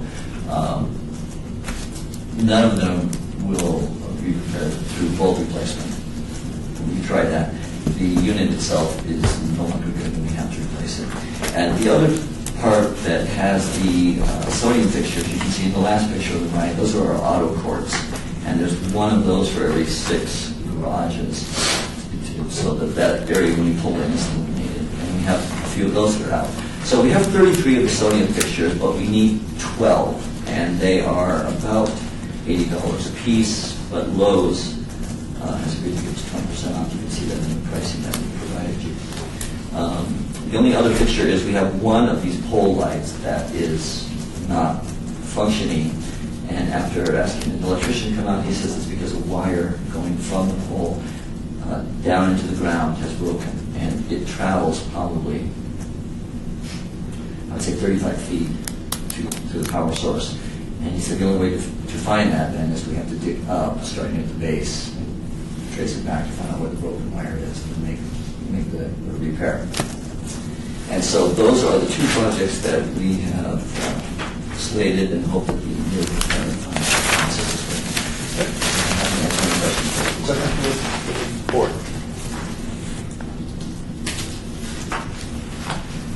Okay. Hearing no other questions? Go ahead. You're using sodium lighting, and this may just be my inexperience, but what about LED? Provide you with more light, less expense. And if you're replacing the units anyway, do they have comparable? Well, I can't speak to that exactly, other than I know that the 2 other board members investigated LED lighting. They did. They did, and they found it would not be sufficient for our needs. Mr. Chairman, Philip Curtis, congratulations. In my past life, one of the things that always bothered me was getting to apartment complexes, HOAs, and you have 2051, 10 nights. Yeah. What does that mean? Building A, B, C, street. So I had to become more adept, but in a moment of crisis, when you tell people to get to you, it becomes paramount that individual trying to be there with help, ambulance, fire, whatever, they actually need to know where they're going. And so that's Thank you. something that was done prior to the better development of HOAs. So that's a very good idea. Congratulations. Thank you very much. Yeah, it's actually somewhat daunting just to have the guests come and visit, because if they haven't been there before, they can get lost. Mr. Kirk, your question? In your vendor application, I remember seeing there were vinyl, these lettering is going to be vinyl, I believe. Is it going to be the same that we see wearing off in another areas, or will it improve it? Yes, I talked to the sign company myself, and they said that the way they do it now is, although they said they could do that if we wanted, but it's a lot easier now to print the full sheet, and then they attach it, and they say that makes it much more weatherproof. And they use a certain kind of substrate now, which is much more reliable against our sun and these elements. And the nice thing about that actually is we'll be able to customize it, because it doesn't matter to his printer. If he's printing out a sheet, it doesn't matter what's on the sheet. He's not printing out single letters now. So we're able to put little borders, put small branch rolls on it, that kind of thing. Just that thing. 55 and older are called active adults. Active adults. Because majority of us are still working after the age of 55.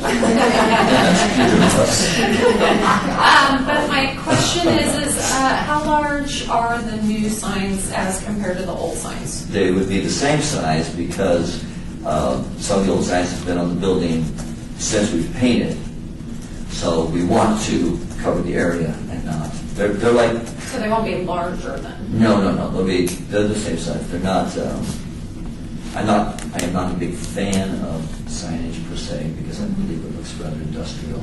So I don't want anything that's going to be, obtrusive into the. I'm just thinking if they aren't going to be larger, as far as if you're adding the name of the street on it, it's maybe harder to read. So have you considered that? Yes, we've already had Advanced Graphics, who's volunteered to give us the layout and design and signs for free. Mm-hmm. They've done those for us already, haven't they?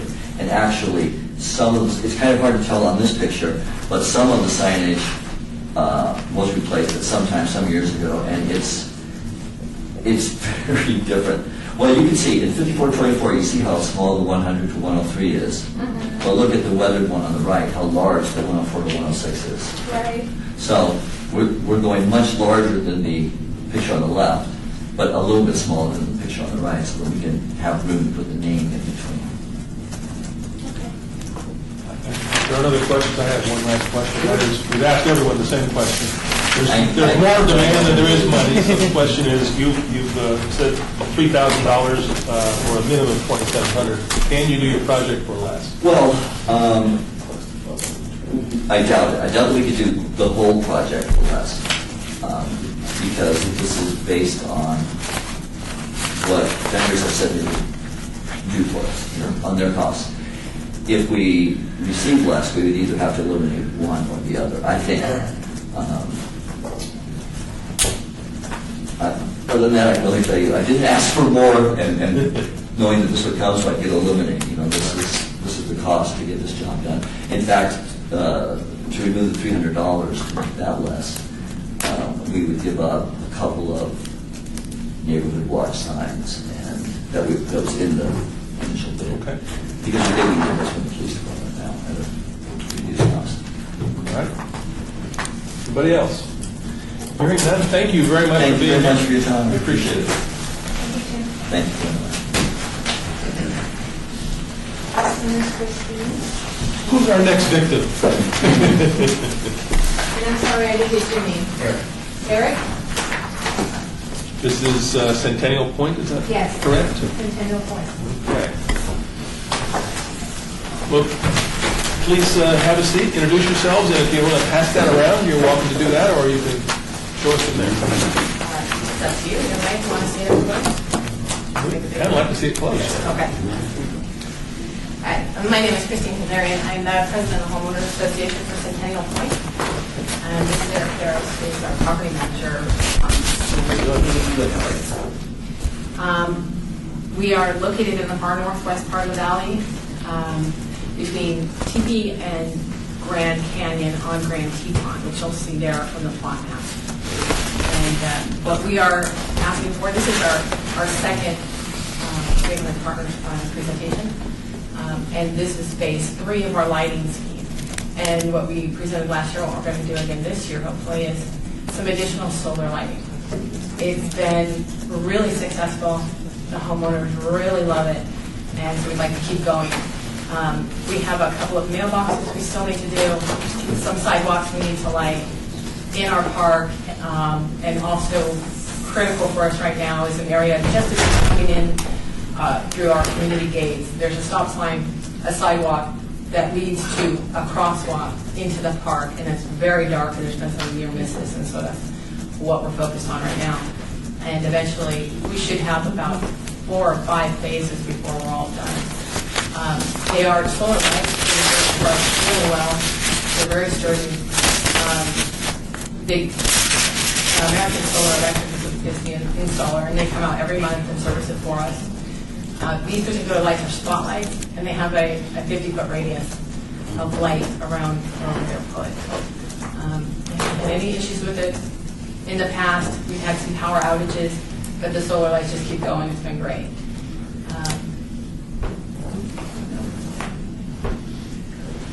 One thing I would like to add is that they have the neighborhood watch program, so they're signed up for the alert ID to see what kind of crime is going on in the surrounding areas and nearby. And because of the security that the association has, as well as the lighting and having a vigilant community on board, Centennial Point is like a safe place in the middle of a bunch of dots of crime, whether it be burglary, whether it be home invasion, whether it be anything that you can imagine. And so the community wants to continue to be vigilant in installing the lights and keeping the community lit up, safe, secure, but that costs money. So the homeowners are paying for the security through the operating budget, and the extras such as solar lighting and extra lighting, those are the things that we're trying to get some assistance with. I will say where we have put the lights within the community, we have 2 streets that are very, very dark. They have no homes on them. They're just pass-through streets. And it was a regular thing for me to have to go on a Saturday morning or a Sunday morning and go around and pick up your bottles and things from people because it was dark. And it was suggested to us by Metro some couple of years ago when we first started talking about these sorts of things, you need those lights there. Well, for us, hardwiring lights in was not an option because it would just be exponentially expensive. So the minute that those lights went in, it all stopped. And I didn't have to do that on my Saturday and Sunday morning anymore. So it has really shown, through the layering of safety things that we do in our community, has really proven to be effective, inexpensive. Of course, it's not something else that's draining our budget every month because there's no electrical bill for it. So currently we have probably are looking for maybe another 10 lights put in throughout the community to get all the spaces needed that we need right now. But for the phase 3, we've asked for 6 additional lights, but we are most worried about those 2 right at the entrance of our community. Those are 2 real serious safety issues. So we would, I know you're going to ask, would be willing to take them. The hard Just so question. long as we could get, to the point where we could get those 2 particular places, because it's very much, there has been near car and person accidents in those locations. Excuse me, Mr. Chair, if I may? Yes. Could you, I believe, Christine, you said that the gentleman was a property manager, but I didn't get his name. I don't think you stated his name. Eric Theros, Could you spell your last name, please? Theros. Thank you. Thank you. Are you through with your presentation? Yes. Michelle, do you have some questions or comments? I'm actually fascinated by the lights. I haven't seen anything like that before, so I think those are great. And I know you guys have quite a few kids that live within your community, and you're surrounded by desert. So, not for long, but currently you are. So I think that it's great what you guys are doing, and definitely has helped with the safety in your neighborhoods. I think that's a good thing. I'm sorry, I should have been more descriptive. It's a single-family neighborhood, gated, with 266 homes. Okay. And a community. No questions. Anyone else? I have a question. Yes, please. Kimberly Reed, you said that somebody comes out and maintains them? Yes, American Solar Electric is the company that's installing these, and they come out once a month and service them. Okay, and that's just like changing bulbs or? It can be replacing batteries if that's Okay. necessary. It can be as simple as just adjusting the head of the length for winter and summer. Oh, okay. So that's one thing. And that's part of the service that they are offered because you purchased them, or do you guys have to pay for that, or? No, we Oh, don't have a okay. service contract. He's a good guy. That's very So nice. these are solar powered with battery. They do have that. They're How long do they stay lit at night? all night long, All night long? Yeah. Okay, good. Right. even during the winter. Okay. And the battery replacement is about $200, so really it works itself out to be more cost effective. Sure. Good product. And no wires. It's great.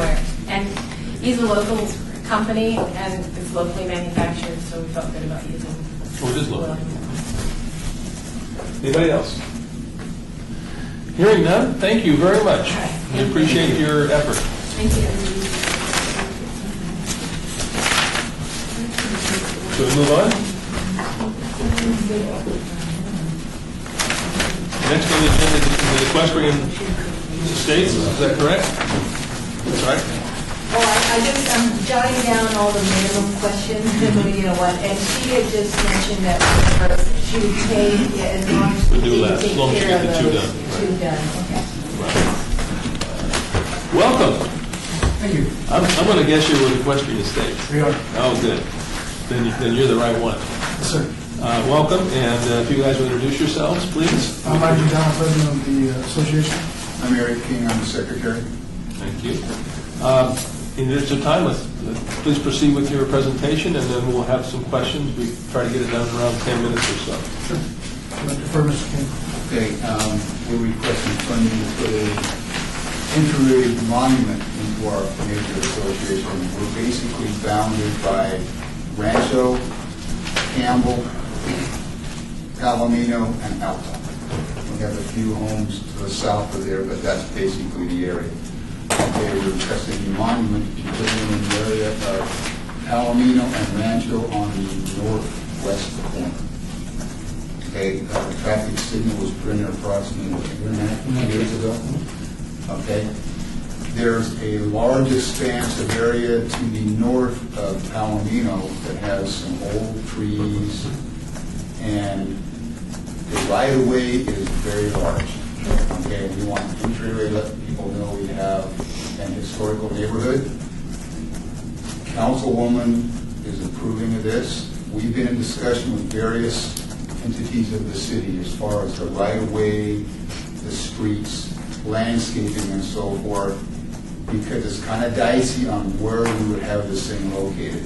Okay, we also have issues in the neighborhood where neighbors, and we've seen it happen, people come in and make a turn off a ranch, they go down Palomino, they find out they're going the wrong way, and they decide they're going to turn around in the gravel, and they're throwing rocks, gravel over people's cars, houses, et cetera, et cetera. So our proposition to the city was we would put in the entryway monument, and perhaps they could enhance it with some big boulders to keep the traffic flow down and also make it a prettier monument. I am apologizing for not being any visuals in today because the maps I was given by the right-of-way were really hard to read. I mean, I couldn't read them, and I was passing you, and you're going, what's this? So I make my apologies for no occasion. This is, when you say right away, can you explain what you mean by that? The width of the road and off the road, how much the city or the county, whoever it is, the entity, as far as the right-of-way for the traffic flow. Mr. Chairman, regarding that, what it is, it's a city right-of-way. This is a neighborhood that was first built in the 1940s. It's a historic neighborhood. The ranch acre estates, many of the pioneers that built the city lived there, but their families still live there. We've had a difficult time over the years, regardless of who the councilperson was, of maintaining the neighborhood, because as the city grew, this became the inner city. So we formed a pretty active neighborhood association, working with the councilwoman and other elected officials. We've been able to maintain kind of the integrity of the neighborhood and start bringing back, working with the Sheriff Gillespie and his designees, lowering the crime rate and also bringing back what we need. Working with the fire department, that was also one of the questions about the right-of-way. This is the route we're talking about right now in Palomino. This is a safe route to school. We have children that not only live in the area, but come across Rancho, and many of the families that live east of Rancho, this is the way they travel. So there's only one sidewalk on that road, being this is an old neighborhood. And by working with the fire department and Metro, by us kind of choking this, and it is a city right-of-way, that allows for a safer passage for the children because it doesn't allow streaming through the area. We have active crossing guards in the area. We have 4 on those 4 corners. As you're well aware, Rancho is a heavy, it's the old highway, heavy traveled road. So this is not only a safety issue, plus it's a neighborhood preservation issue. And we work with every entity we can. Again, by working with the preservation of the councilwoman's office, the trees that Mr. King talked about, they're the cedar trees that help build the city. So the city historical society kind of deemed it, and some neighbors really hooked onto it back in the day, and it became a fight in the neighborhood that they really wanted to keep these trees. And we worked with when the commercial came to the area back in the 1980s, late 80s, they built a strip west of this, and they made sure they maintained the trees, and everything kind of came together. So it may just sound like it's a monument, but it's not. It's also, we worked with many entities to make sure that the councilwoman, as well as the department heads, were aware of what we wanted to do with this. They were all in favor of it, and working with Metro and the fire department, by us choking this down, provides a safe haven for the children. We did have one tragedy earlier this year. We had an elderly gentleman that was hit in the crosswalk. He crossed the street where this would actually help choke this down. He crossed the way because there's no sidewalk there, and was actually crossing against the light, was struck and killed. It was a bad tragedy. So we're trying to eliminate those things. We believe by enhancing the entryway, it does help and does provide protection for our neighborhood, as well as the children coming in the neighborhood to go to Washington Elementary. Okay. Ms. Couch? I just wanted to add that on any projects where we're either building, like this, there's so much discussion with department heads and also with right-of-way, that the project will not get started until there's been an agreement, and there is an actual document that is created to identify all of this relationship with the city and how the monument will be installed. So this work's already begun? Is that in other words, we will not spend the money or do the monument until it's been properly approved by all the different departments. And then there's also an agreement that stays in our files in the, and I can't remember the gentleman's name, but they record it so that you know where all this work is being performed within the city. So. Mr. Chairman, also to dovetail her comments, not to disrespect the board, but we want to make sure our homework was done when we came here. That's the reason we've been in conversation with the councilwoman's office as well as the department heads. So we did have the research, and we're able to talk education in front of you. Right, so it's great. Ms. Ranta, questions? Kimberly Reed. Reed, I'm sorry. That's okay. We did have discussions, and we are trying to work out. It's going to come down to once you guys pick an exact location of where you want, because it is kind of a large area. The area is pretty unsafe right now because it is large enough that cars like to do illegal turns there, and so it will cut down a lot of that area. So the councilwoman is, in favor of it, and we'd like to see something get done there to help with the safe routes and the children going by there, et cetera. So, Mr. Chairman, one comment. I want to make a point on Mr. Reed's comment. We also have the area issue. Well, it's in the middle of the city. We had a problem with homeless individuals, and we've worked through Catholic Charities and such to get them out. Because behind the cedar trees, by backlighting it and also bringing the landscaping, it deters them from staying there. And we've worked with other entities along with the Metropolitan Police Department and reach out in the community, and we've been able to locate the individuals and actually give them the help. So that was also the councilwoman's office. Can you talk about it's a faux sandstone? Just thoughts on that, durability, I guess, and once it's up and being knocked over or tagged or just things like that. Can you give some insight on that? Tagging we know that's a social issue that we have no control over. As far as anchoring the ground, that's going to be us. That's our portion of the deal. Buy the concrete, dig the holes, put the rebar in the ground, and set it. Okay. Again, talking with the departments of the city, there was issues about liability. If we had it there, we would have to own liability. We expanded the conversation to maybe put some bigger boulders to make it a larger area that would mitigate the traffic issue. Okay. I've seen pictures of what this company has done before, and actually looks like it's pretty good. Okay. Yeah, because the phone just seems, counterintuitive to stick up as a monument sign, I guess. But I guess it sounds like it's pretty durable as it can take abuse or durability. Not so much abuse, but that's why we're thinking where the location is critical, and if we partner with the city and get more stuff around it, it'll impede people from using that area to turn around. Mr. Chair, Anthony Ruggiero for the record. The only question I have is, will there be a horse on this monument? Equestrian Estates on Palomino. Our approved logo that our group voted on does have a picture of a horse head. Okay. Hopefully so you can appreciate that. Yeah, I can. History of Las Vegas and where we come from. If you're driving around someday on the corner of Shetland and Palomino, there's an old miner out there pushing an old ore cart. And on the ore cart is one of the signs that we use when we were in the parade, Las Eldorado Gates. And that's our official logo, so that'll give you an idea. It's going to be something along those lines. Sounds nice. Mr. Chairman, real quickly, Felipe Ortiz, the amount requested is pretty negligible compared to the value and the rate of return. A lot of our neighborhoods are reaching that point that they really are historical and they really, so the amount requested, I think the city of Las Vegas is going to get more than their share of value for a small sign. I hope that you are able to work through whatever amount you're given, you're able to work through with the city and the building and safety so you can get your encroachment agreements in the right of way. So a very good project in my opinion. Thanks, sir. Thank you. Just a question I had. This is a monument sign to sort of give an image, I guess, to the entrance. Is that part of what you're talking about? Part of it is, sir. What's there now to identify the community?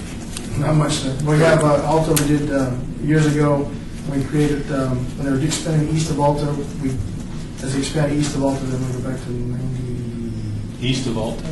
East of Rancho on Alta, sir. They expanded it, and west of Alta maintained, they actually put a chicane through there, made the street, and then landscaped it. So we hope to do the same thing. Me and the neighbors wanted to try and enhance the neighborhood by doing the same. And we figured since we're going to be enhancing it, we find a better way working with the department heads and Metro and Fire, ways to make it a safer passage for children and our seniors. Okay. Any other comments or questions? I'm having such a hard time visualizing, I'm trying to find it on my phone. Because what I'm picturing is there's office buildings on the corners of each, I thought, of Palomino and Rancho. So are we talking as you go, I guess you'd be heading west on Palomino? You're saying there's a plot of land? Yes, as you come, say we're leaving City Hall right now. If you went up Alta and you made a left onto Rancho, so you're heading east on Rancho. At the stoplight of Palomino and Rancho, if you took a right, start heading west on Palomino. Right. If you look to your right, it's a red brick building, there's an office complex. Right. These are skin doctors, and I think there's a dentist office in that. That is our neighbor. There's a whole plot right there with large trees on the right-hand side. Okay. It's dirt and... So when you say you're going to choke it down, you're just choking the right side of the road then? Or Yes. they're going to end up moving, they're going to move the lanes? Or are you guys considering putting in an island and then? Probably for that first 100 feet. I really suck at estimation. There's no sidewalk, it's just dirt and gravel. Right. And so even though it's got offices on both sides, there's nothing but dirt and gravel, and then in the middle, that is an asphalt road. Okay. And then about 100 feet in, it starts the neighborhood. Right. But next to that is big giant trees and big open right-of-way, so when people come onto You don't have Palomino... sidewalks, if I remember correctly, right? I should have explained that, I apologize. This is Rancho Little Estates, which is, you can have horses, cows, steer, you can still have those in there. There's people that still in wells, so you can, on the east side, the south side street does have, on Palomino, has a sidewalk, a partial sidewalk that was put in years ago, but it doesn't go all the way through. It's for the safer way for children, for the passage. The right side is not, the rest of the neighborhood has no sidewalks. Okay. I know you guys have done some beautification projects in the past, and you guys have always done a great job, so. Thank you. The only thing I would ask is next time, if you guys can at least give us a visual of the area. I mean, not necessarily from Public Works. I was looking for the horse's head there, because when you bring it, again, we tried, and the right way we looked at did not come It through, was so. bad. Okay. It was really bad. We have one final question, obviously the same question we ask everyone. What happens if we, for some reason, cannot give you the amount you requested? Can you still do the project, or? No, sir, we couldn't. We'll have to find a different way. Either working through the councilman's office or such. Because we're trying to coordinate with the other departments so we can, as we make it a safer area for the neighborhood and the pedestrians coming in and out. This is just a way to enhance it as well, sir. Okay. Any questions? Hearing none? Thank you very much for being here. Thank you so much, Thanks Rose. for beautifying our community. Yes, sir. Ready to continue, or we need a break? We do have, I'm sorry. I just want to know, should we Yes, continue, or do we need a we break? have Shelley Walters is here for Glenn Hennessy. Shelley, come on. Sorry. Come on up. Welcome. Hi, how you doing? I will start the 10-minute timer, and hopefully we can get it done in that time frame. We're trying to keep as close as we can. Okay. Introduce yourself. My name is Shelley Walters. I am the president of the Glen Heather Estates Community Association. And our project that we're looking to do is a monument sign for our neighborhood. We did have a monument sign in our neighborhood that had been there since 1954. And I don't know if pictures, do we want? It'd be great if you have pictures. We'd love Okay. This is our previous Glen Heather Estates monument sign that had been in the neighborhood since 1954. We had a neighborhood meeting, and a topic was brought up about the Glen Heather Estates sign, thinking we might want to beautify it and do some, maybe plant some flowers and do some interesting things with it. And we did not know that the woman who lived in the house behind the sign was at the meeting. Apparently, she took that as something that we didn't like the sign, or it was a negative thing, and she had the sign removed. And this has been about 4 years ago, yeah. And I know it was on an easement, it wasn't on her property, but she had the sign removed. We'd approached her a few times about putting the sign back, and it was really negative and slightly hostile. So we moved on from there. And the neighbors have been trying to find a spot to put the sign for the past 3 years. Finally, one of our neighbors, he's the vice president of our neighborhood association, he built a wall around his property, which this is the next picture, and he decided to donate his land if we wanted to build a monument sign there. And we want to stay as close to the original monument sign that you saw, but we also want it to be aesthetically correct with his new wall and his property as well. So this is the new, kind of a new rendition.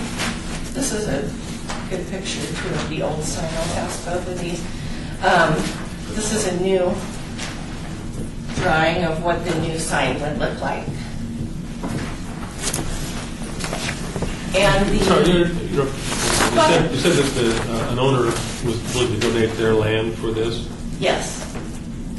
Would they be, the problem, of course, becomes when someone sells the property, it's still their property, and whether they would be encumbered by this commitment. Exactly. He's willing to do a 99-year easement on the property, which would be recorded, and I believe that cost is included in our... Great. Very good. Thank you. Continue, please. Okay. And, well, that's probably about it.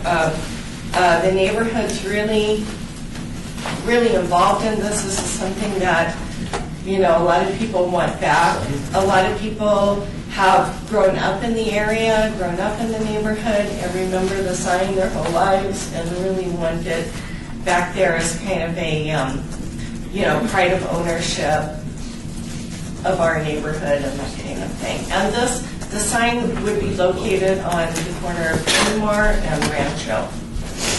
I don't know if you can see that. Inmar and Rancho, okay. Yeah. Word 1, let's read. I really don't have any questions. I missed the old sign too, but I think your new one looks very nice. So we would look forward to having that lovely new sign there. So great. I just want to say, after reviewing the application, I do like the in-kind cash donations you raised. I think that's a good thing. You're finding people who want to contribute this in cash too in your community, and then also just the durability of the sign. I think it's attractive and I think it'll fit the neighborhood type of thing. So I think those are positive things I noticed. Right, and it's going to be as close to the old sign as possible, but of course fitting in with his new wall and whatnot, and it's going to be made out of brick. So yeah, the durability factor is there, and the landscaping that we're going to do will be on the sign and whatnot will be cactus, so it'll be real low maintenance. And is there any significance to the design? I mean, it looks like the sun and the moon. I don't know what No, it's just very similar to the old sign. It's mid-century modern. Our neighborhood was established in 1954. So it's from the era. Well, I actually like the landscaping because his wall is very nice, but it's sort of bland. Right. So this will be something that takes away that block wall canyon look along Rancho. Right, and it will be lit too. We're going to do lighting on the sign. So at night it will be lit with solar lighting. So you'll have an identity. I see that we asked everybody this question. The minimum amount is $2,900. If we are not able to fund that entire amount, are you still able to move forward with the project? If you're not able to fund that amount, whatever we could get, we'll do fundraisers, we'll try to get more volunteers and more cash. And I know the neighborhood is really into this, so I know we can do it with whatever we get. Great. That's it. Thank you very much for being with us, and thanks for your interest in your community. Thank you. Thank you. Thanks, Marian. And our next presenter is Melissa Clary from the Hunters. Hello. Mr. Chairman? Yes, sir. I just, Lance Kirk, Ward 3 representative. This is in my ward, and although I'm not part of the grant, haven't filled it, haven't participated, although I am volunteering hours on this, but there is no benefit to me at all or anything. So I just want to bring that to the attention. Ms. Poncello, is that sufficient? Please introduce yourself, and if you have some handout, something to show, if you could just hand it, we'll pass it around if that works for you. Hold it up for now. Okay, All right. great. Hello, my name is Melissa Clary. I'm the outgoing Huntridge Neighborhood Association president. I was here last grant cycle. We did just hold re-elections, and there's a new president, Kathleen Carr D'Esposito, who is fully briefed on the project and supports it. And she is right there on her bicycle with a quote I will read to you shortly. But this is Dan Roberts. He's the president of the Huntridge Foundation, which is a local nonprofit advocating on behalf of the Huntridge Theater. So if you'll envision our corner for our project, this is the Huntridge bike rack design, and the corner of our project is southwest on Maryland and Charleston Parkway in the historic Huntridge Tavern, Huntridge Pharmacy strip mall location next to Sailors, and across the street from... Is that the southwest corner? Southwest corner. Southwest corner, across from the theater. Okay. So, Behind the gas station? yes. Right, exactly. Behind the gas station. So just to go over, we want to stay true to the promise on this presentation. The Neighborhood Association, we have about a little over 340 residential, commercial, and office professional units in our boundaries. We have received the NPF grant in prior years, but it was a long time ago under a different board. The last one we did get under me was the last cycle for the Movies in the Park, which has been a great success. If you guys have been out there, I'm not sure, but it's a ton of people have been coming out. So thank you for last year's award. This is a one-time phase project. It's a simple bike rack design. It is the complete leverage of private-public funding. We have gotten an unprecedented amount of vendors that are going to contribute to this project that Dan will go over more on. But we fully expect that we can accomplish the build and the installation of the bike rack within the grant parameters. Dan. Thank you. So yes, Dan Roberts, Huntridge Foundation president. And as you can see here, this is our list of contributing businesses and organizations. They're ample here. This is a rendering of the bike rack. The bike rack was inspired from the tower signage itself. We're trying to take a standard bike rack, which is just vertical slat bars, and then just morph it into a kind of like a usable art piece. So a functional art piece. So not only does it mimic and pay tribute to the signage on the historic theater, but it's usable where, as you can see here, bicycles can fit in between the lettering, and so that was kind of our inspiration. All the businesses and organizations that are contributing here, Artistic Ironworks, which you guys might be familiar with on Charleston and Commerce, has been, I think, maybe over 20 years. I think probably well over 20 years they've been around. They're more than generous with their donated amount. $1,500 that's right. in materials. And that material, they're actually donating the labor for it. That would just be the material cost, and that's in our budget. DJR Construction, a project management and general contractor outfit, has agreed to do the installation. They are also donating the labor. The only amount in here would be for the material that would be needed. Zogalos is another local steel fabrication and design shop. They would be procuring our placard at no cost, full donation. This is just a mock-up of what the plaque would look like. Right.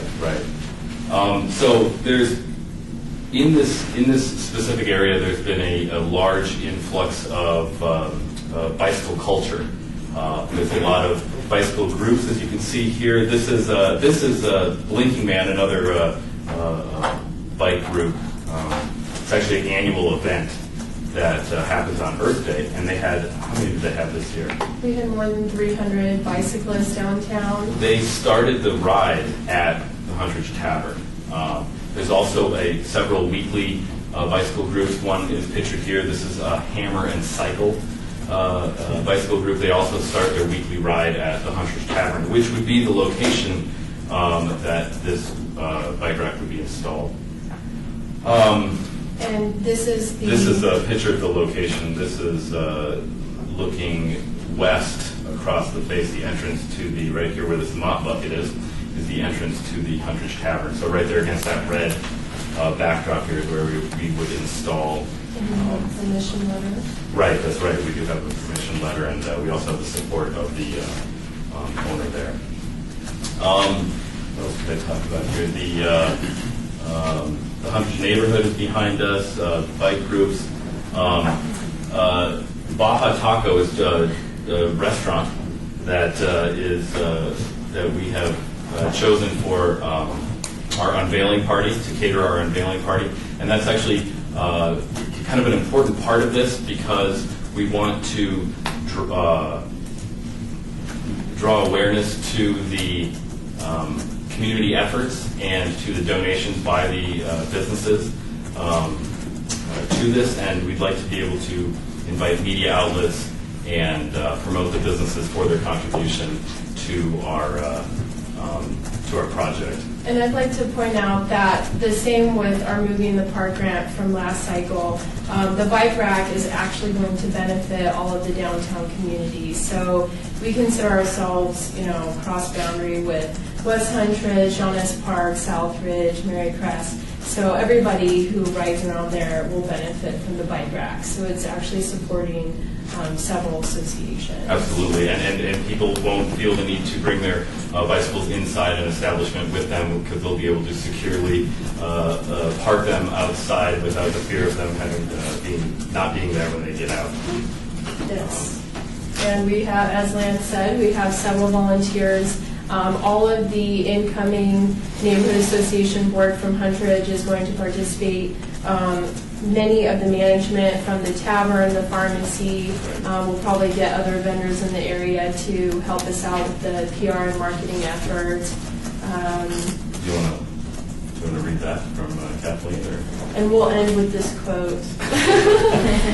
Kathleen said, and she's the head of Blinking Man, getting all these great people out on their bikes. I support the procurement and placement of a bicycle rack at the Huntridge Pharmacy for several reasons. Studies show that bicycle lanes and racks promote biking within that same community. As a downtown historic neighborhood, I think it's important for us to show that we encourage bicycling, and I believe it will encourage people to stop at the locations and maybe spend a few dollars in our area. And she said, I love to ride my bike for the enjoyment, and I hope you'll be encouraged to do the same. So that's a huge initiative we're trying to promote downtown. There's actually one other, I forgot to put it on the organization here, but a friend of mine who's also an architect in the downtown area, Dow Gerson Architecture, which is a newly established firm. They're the ones who did the rendering for us at no cost as well. Any questions? Martine, We'll get the next one. Take the next one. Okay, well, the one, I have a couple, but the one, Dan, you guys hinted on, or talked a little bit about the tacos and the incoming, because I had a question kind of in my head. $1,000 seems like a lot to spend when, truthfully, I'd rather see another rack, because you're so close to that threshold of already being able to afford a second one.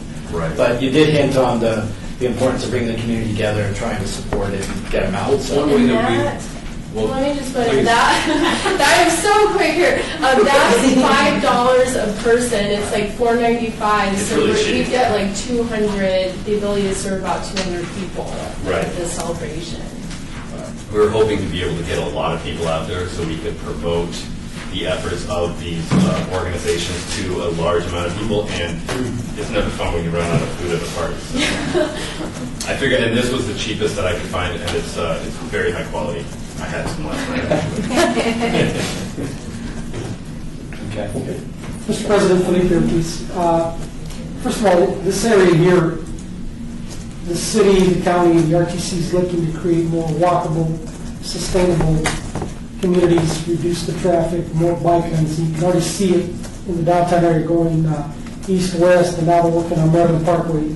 Still a few years down the road, but they are going to shrink the streets, make it more bike-friendly, more pedestrian-friendly. So that's the first thing. The second part is that it's about keeping the communities together, meeting people. And it's an opportunity, especially in the downtown area, for people to get together, because otherwise it's different than the urban core. This is more the downtown core. And so it is a good project. The only question, if for some reason they're unable to fund the entire amount, could you be able to take less and continue on with the project? Well, of course, I mean, the materials are the material costs and the labor costs. We would definitely be playing with that catering cost. Okay. Congratulations, a good presentation. Thank you. Thank you. Mr. Chairman, I have Yes. a question. Sharice Holmes. How many bicycles will be accommodated for these racks? Good question. You will be able to fit approximately, well, at least 10, but you could probably fit more. I've noticed that a lot of people kind of make a bike rack out of a pole, a column, or something like that, and they will just attach to each other. So you could actually get more than 10. This also considers the standard city design, the length, so that was what, 10 feet, think and it was this is 12. extended. Or no, that was 10. This is extended to 12 feet, so you're taking a lot more on. The bike racks in front of City Hall are beautiful, but as a bicyclist myself, you can't get very many bike racks or bikes around that rack. You know, you're going to have to centipede off of each other. So this one is actually a little bit longer than the standard, and because we have play with the slats, we'll probably be able to get a lot more in there. So you'll just have that one? Yes, for this project, the request is for one, to install and construct one bike rack. They're pretty expensive. Thank you. Anyone else? Thank you very much. Okay, thank you. Thank you. My wife used to live at Maryland Parkway in East St. Louis. Oh, really? Hey, that's right there. Yeah. I went to John C. Fremont, to John S. Park. So I know the area well. Nice. All right. Thanks. Please support. Thank you. Thank you. All right, so Maria? continuing, we can move on to the Charleston Village HOA. And Rodney, I have Thomas Hunt. Is that correct? Or? I'm Thomas Hunt. All right, very good. Please. Good Good afternoon. evening. Welcome, and please introduce yourself. Hi, my name is Rodney Lee. I'm the president of the Charleston Village Homeowners Association, and my associate. My name's Thomas Hunt. I'm a resident there and the elected director. Thank you. Please have a seat and let us know what this is all about. All right. We're first supposed to describe our neighborhood, and our community is the Charleston Village Association, Homeowners Association. We're located on the northwest corner of Charleston and Lamb. The units were built in 1971. There are approximately 160 units, and we have about 400 residents living there. Over the years, the community itself, not just within the walls of our condos, but on the outside, I've seen some decline. And with that decline in economic resources comes a decline in safety and security. And And that's really what we're here for today, to talk about the safety and security, not just for ourselves, but for the residents of our community. There are a lot of seniors there, a lot of widows who live in homes that were bought for them by their husbands who have since passed. My next door neighbor, Helen, is 85 years old. She lives in the community by herself. Right next to her, we have a retired sailor who's been living on that property for over 30 years. There are a lot of new families moving in right down the street. We have a young veteran and his wife who moved in and want to start a family. But there's constant vandalism. There's constant burglaries. There's constant crime. We really want to have a system put in place where we can monitor and provide for the safety of our community. And that's really what we're here to talk to you guys about today. Yeah, we've done what we can in forming loose neighborhood watches. We've tried to reinitiate a program that had already been started. And we're just out there talking to the neighbors, and a strange moving truck shows up. We go over and check it out. And because some of our streets don't go all the way through, they're on our private streets. The police don't even monitor it on a regular basis. They're looking for streets that go straight through so they can get into the next street. We're also right on the edge of their patrol area, it seems like, in the northeast corridor there. Charleston seems like the boundary area, and we just don't see as much law enforcement as we'd like to see. I've been to the neighborhood meetings the first Tuesdays a few times, and talk to them there, let them know our concerns. I think we're here today really to try to beef up our security camera system, and hopefully act a little bit as a deterrent. We're also, we've got lots of things we'd like to do with lighting and walkways and that kind of stuff to make it more secure. But it's the association's 40 years old, so it's taken a while to get here. It'll take us a while to get there. But so long as we can make some sort of improvement on an annual basis, we're hoping to move that direction. And we hate to characterize our community as being poor because we're very rich in character, we're very rich in personality, but we're really having a hard time. With the units we have, out of the 160, about 60% of the people actually pay their association fees. But we, Tom and myself and other members of the board, are refusing to surrender our community to lesser elements. We intend to stand in here and lead the fight to make sure that at least that corner of Charleston land is safe for the people who live there. And one community at a time, one neighborhood at a time. We have to make sure that we take control of Las Vegas. This is our city. And I don't think we should surrender. My wife and I should have to sell and move to the suburbs. We're both school teachers, and we service children in our community. We don't feel as though we should have to abandon our community in order to live there. So this is just a first step in a multi-phase project we have. We really want to begin to the neighborhood watch. But these cameras, we have a pool. And one thing about our community, it is a beautiful community. We talk about it being 40 years old. They're Adobe units. Each one of them are unique in their design. There's so much that a homeowner can do if they live there. But so many people are afraid to live there because of where it's located. And again, we're just trying to bring back a sense of security and safety so that we can move forward with our plans and not only just bring our community back a little bit, but really move forward and look to the future. Because there's a lot of assets where we live as well.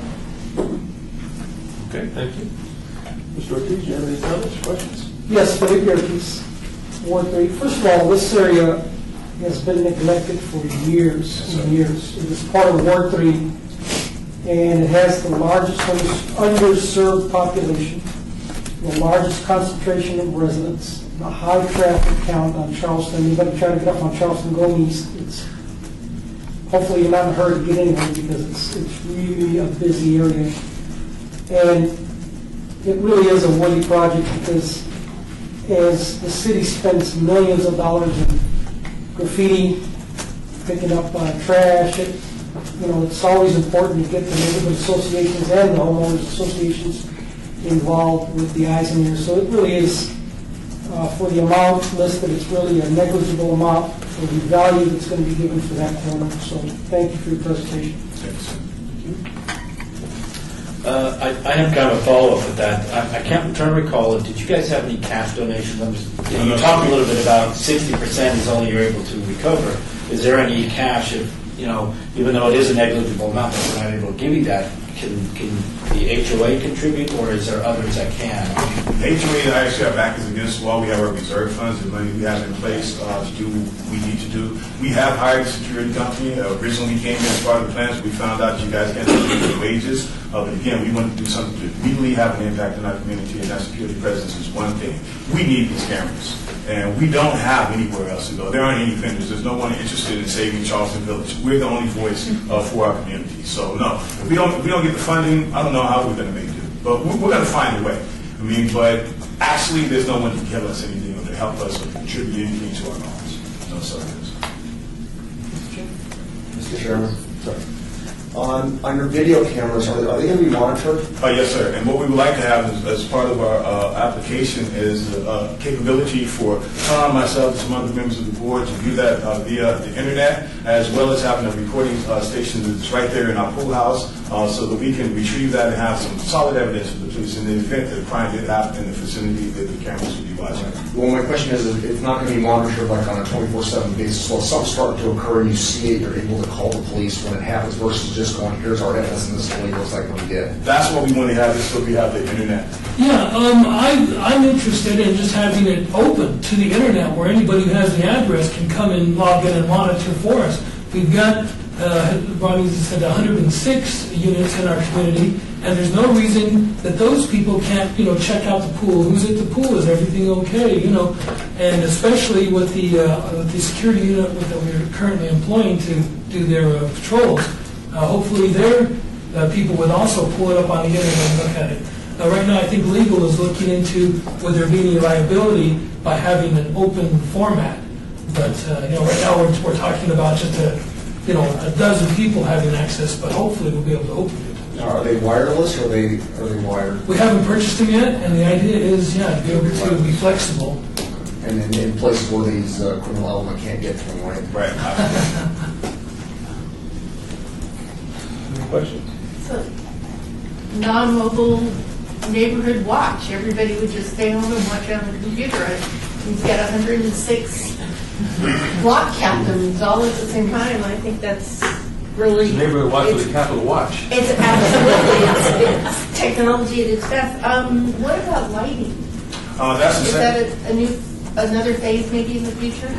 We found out about the rate late in the race. We had a contractor supposed to come out. He didn't come out to give us a bid, so we have to go back, get a bid, and then try to resubmit that proposal. But that's coming in the very near future, since we get a legitimate bid together, and the doors open back up, and there's any opportunities to do anything for our community, we'll be standing at that door waiting for something to happen for us.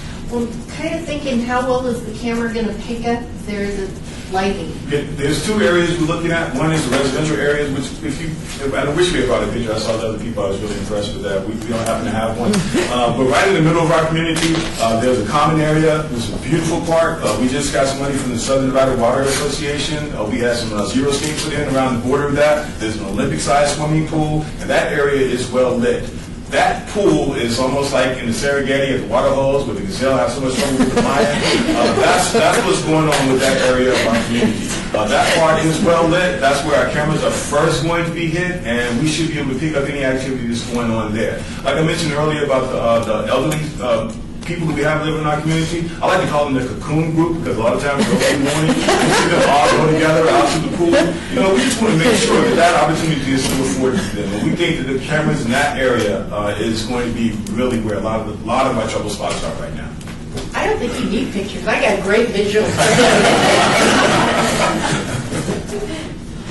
Maria, we had a presentation earlier from someone who had identified lighting that is solar powered with battery, and there's no electricity required. It might be somebody could contact you could pass on to them that might work in their community as well. Typically, communities, especially older communities, don't have wiring everywhere. Recently, we had a band of vandals coming through, stealing our wiring out of the lighting. The association spent, I'm not sure, John, there was $4,500 to replace wiring that was stolen. As soon as we replaced it, they came back and they took it again. Air conditioning units have been stolen from our community. A lot of things have happened. So these are the things we're trying to prevent. So cameras are really really burglarized a lot as well. So hopefully we'll see them. Yes, please. Approximately how many cameras are you hoping to purchase? In our request, we've asked for funding for 2. I mean, we'd like to have a dozen cameras, yeah, but they're expensive, and, our funds are, as you know, they're pretty structured. We just can't go out and buy cameras. So one will be by the pool area. The pool area is a big area, as Ronnie said, and yeah, generally they're going to be kind of tied to the clubhouse and that big area. Mr. Chairman, one more comment. If you're having trouble with the area command with police presence there, my recommendation would be to reach out to the area captain and set up a one-on-one meeting with him and explain to him what's going on. I believe it's the Northeast Area Command for you guys, correct? Yes. Okay. I think that's Captain Atkins down there, or agent or something like that. Chris Ankeny. Chris Ankeny? Okay. Reach out to him and do a one-on-one meeting and tell him what your problems are there, and you'll get a lot more accomplished. Thank you very much, sir. Thank you. Anyone else? Michelle? There is actually new technology out there for video where, and I don't know the prices, but it actually, if an occurrence occurs, it automatically starts recording the minute that something starts happening, and they can actually send it to your phone, and you can actually say if that person's supposed to be there or not, and if you want Metro dispatched. So because it starts automatically recording, right. Metro will automatically send somebody out there because they know that there's something happening that's in progress, something's occurring in progress. So that'd be great for any motion in the pool, during the closed hours, from midnight. Yeah. Maybe the pool or the clubhouse or whatever you have. I don't know that would work actually in the park, but inside that area might be something you guys might want to think about. Thank you very much. Okay, thank you. Anybody else? Thank you very much. Thank you for your time today. Best of luck with this. Thank you. And Ed Rector and Victoria Bridges with Crossroads. Welcome. Please have a seat and introduce yourself. And I'm Ed Rector. I'm the president of the Crossroads Street, or Crossroads 1. We're a small community of about 128 units on 6.5 acres of property.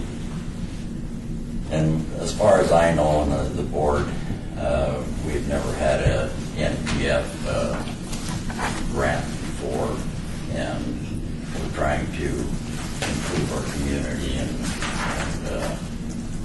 in the process make things a little safer for our people. And I'll turn this over to Tori, and she's the vice president of our community.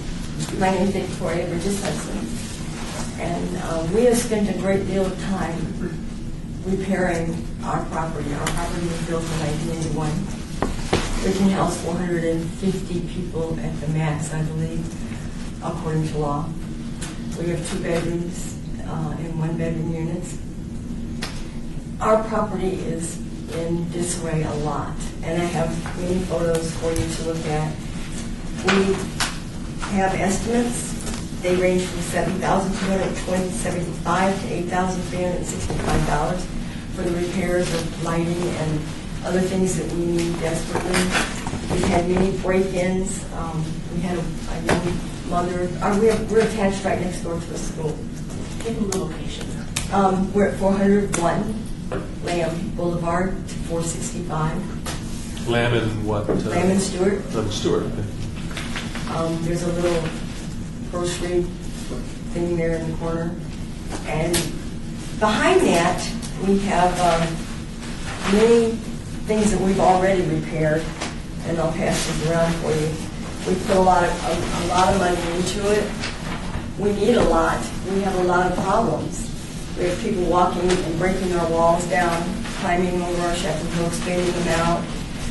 We have a great deal of problem with the school next door with people that come in and park. Our residents cannot get in and out of their traffic because they schooled there and they fill the parking lot up, and they have vendors, and we trespass them. We've done everything we can to try and stop this activity. But the main thing that we're concerned about is the safety of our community.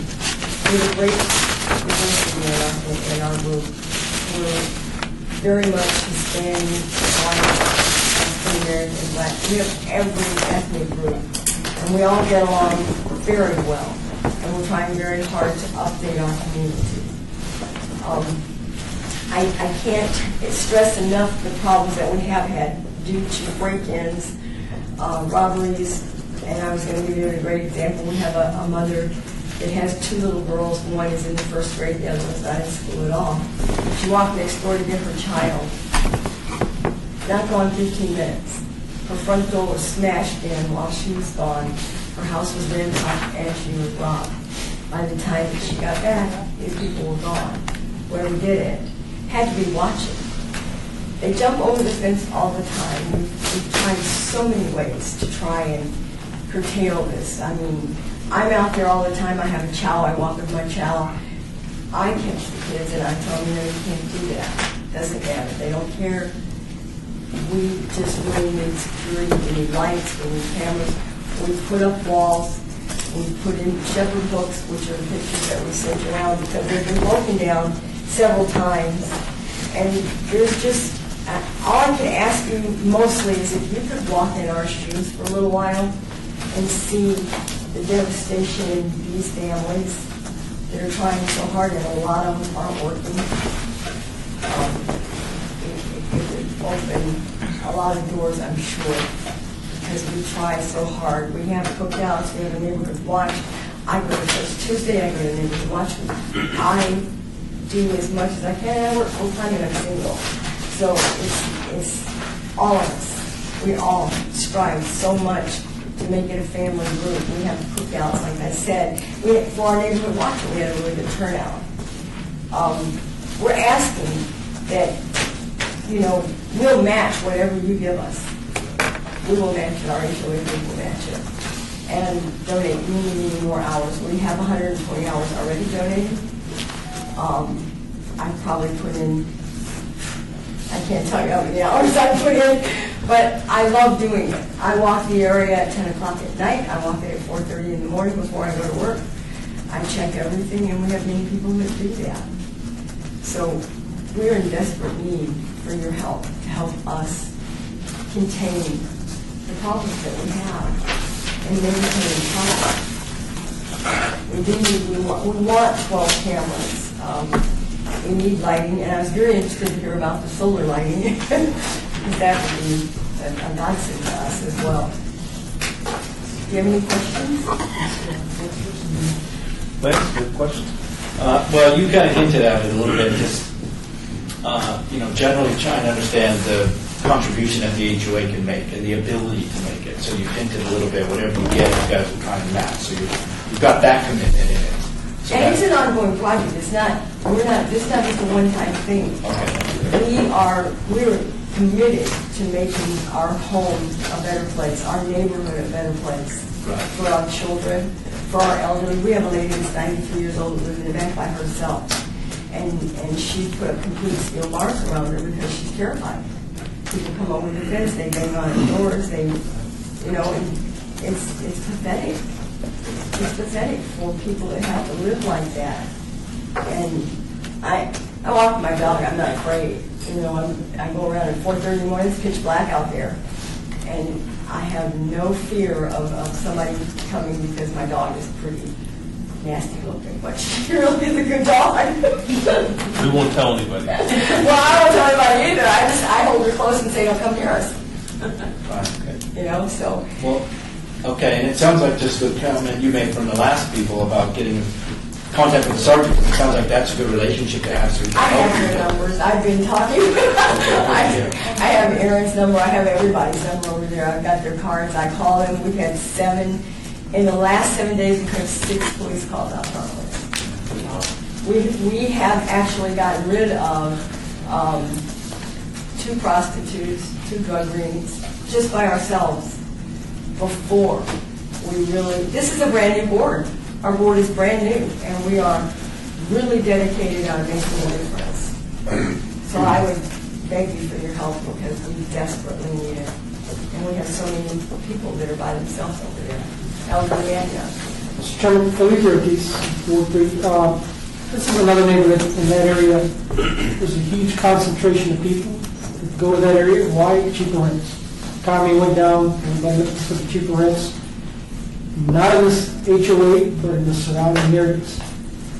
And then it struggles with that area of town. It's just not had as much resources directed out there for a variety of reasons. And so it is another worthy project that, again, as Mr. Kirk said, you might not be able to get all of it, but they're going to take a look at what money's out there so you can get, hopefully get some of it.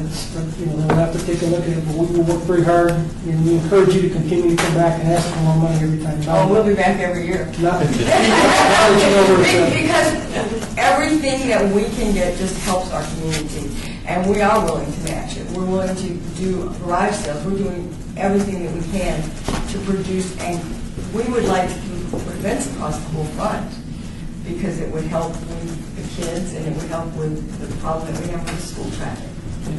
I mean, those are ongoing projects that we're looking at and trying to accumulate monies for. So anything, like I said, that you could do to help us would be so greatly appreciated. Thank you. Questions? No one? Well, thank you very much for your, I'm sorry, did I miss something? Maria, can you share that phone number for that solar company with them as well?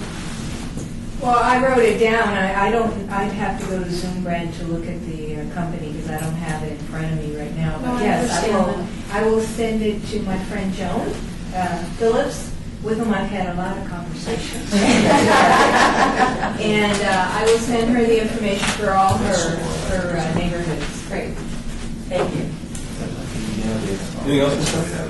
Okay. Thank you all Thank very you, much. guys. Thank you. Best of luck to you. Thank you all. We still have two more neighborhoods. One is the Greens Right. HOA, Luden's Arm, and Roxanne Stanley. And who's the second one? And then the other one is Timothy and Tulsi Rancho Springs, because he was delayed from work. He was way up. Oh, the one earlier, okay, fine, Yeah. okay, great.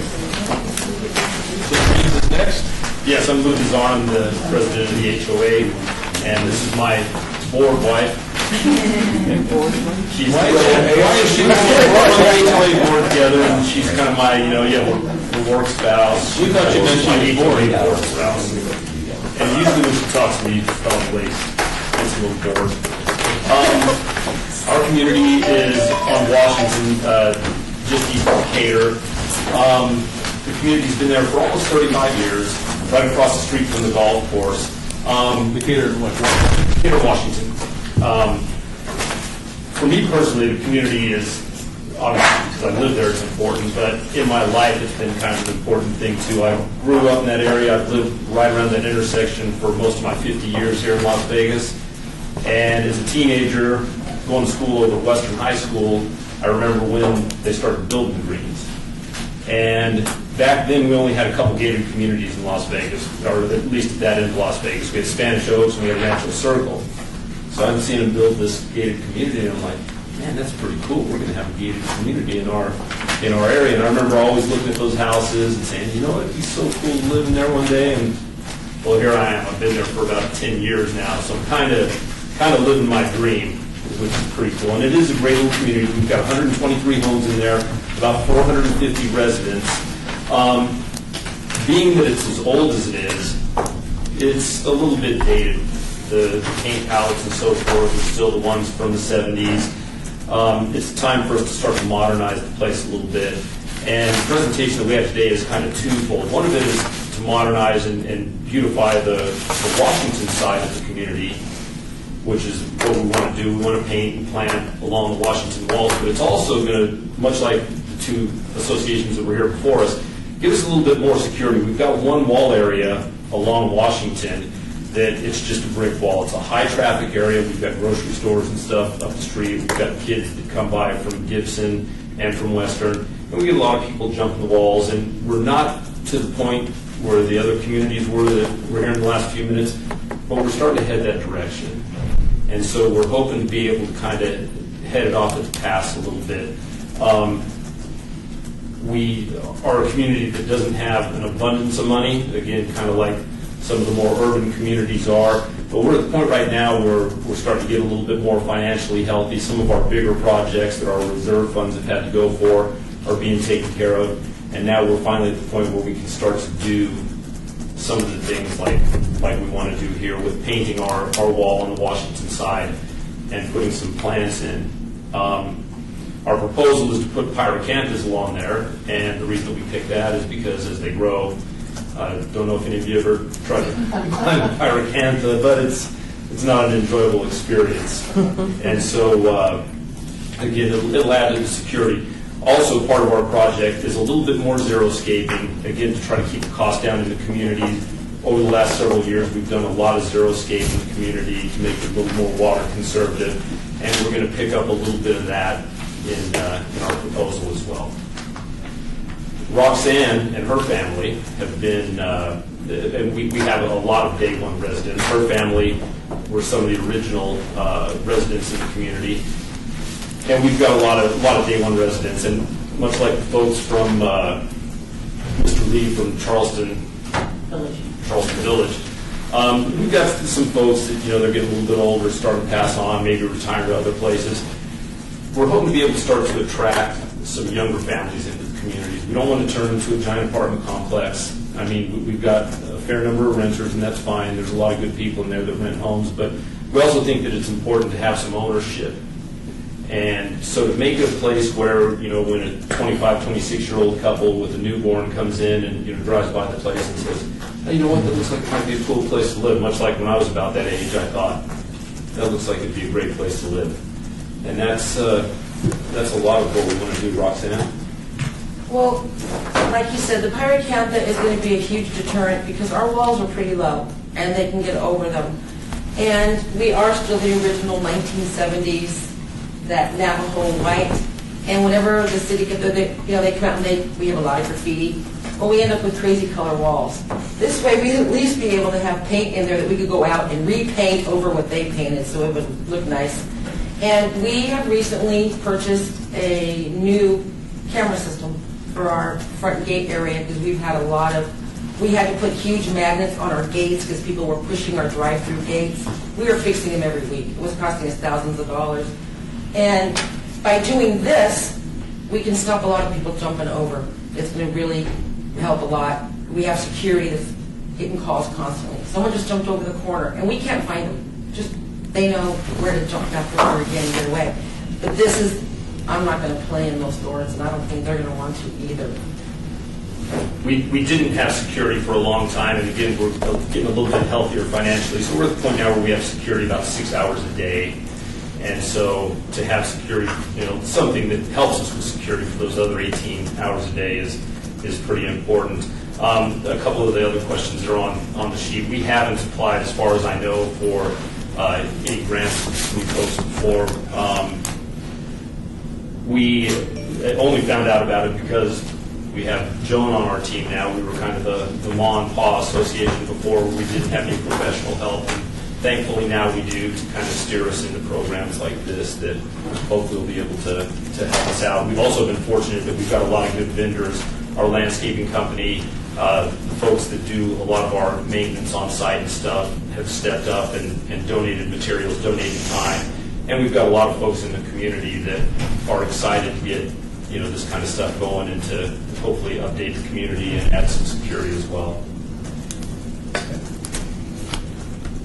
Comments or questions? Yes, sir. I noticed on reading some of the documentation, the community improvement services, and it said that they were donating, but it had them all circled, hours, product, equipment. What are they doing exactly? What are they saying?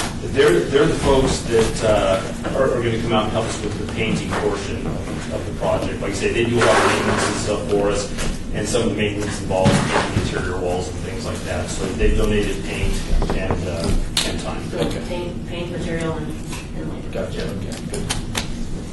Well, I guess I'll ask the nasty question, that is, what happens if we don't have sufficient funds to meet your minimum requirement, which is 4,500. Are you still able to do the project, or part of the project? Yeah, we'll have to do some piecemeal work. So part of the project is things that we just have to do because we've got some water issues and so forth. And so those will probably become the priority with some of the beautification stuff.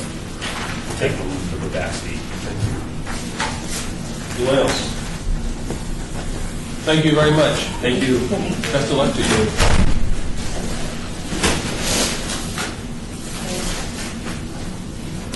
All right, and then, Rancho Springs is next, is that yes, correct? Rancho Spring, Timothy and Polsky. Hello, everyone. Welcome. Thank you for your time. We appreciate your concern regarding our neighborhood.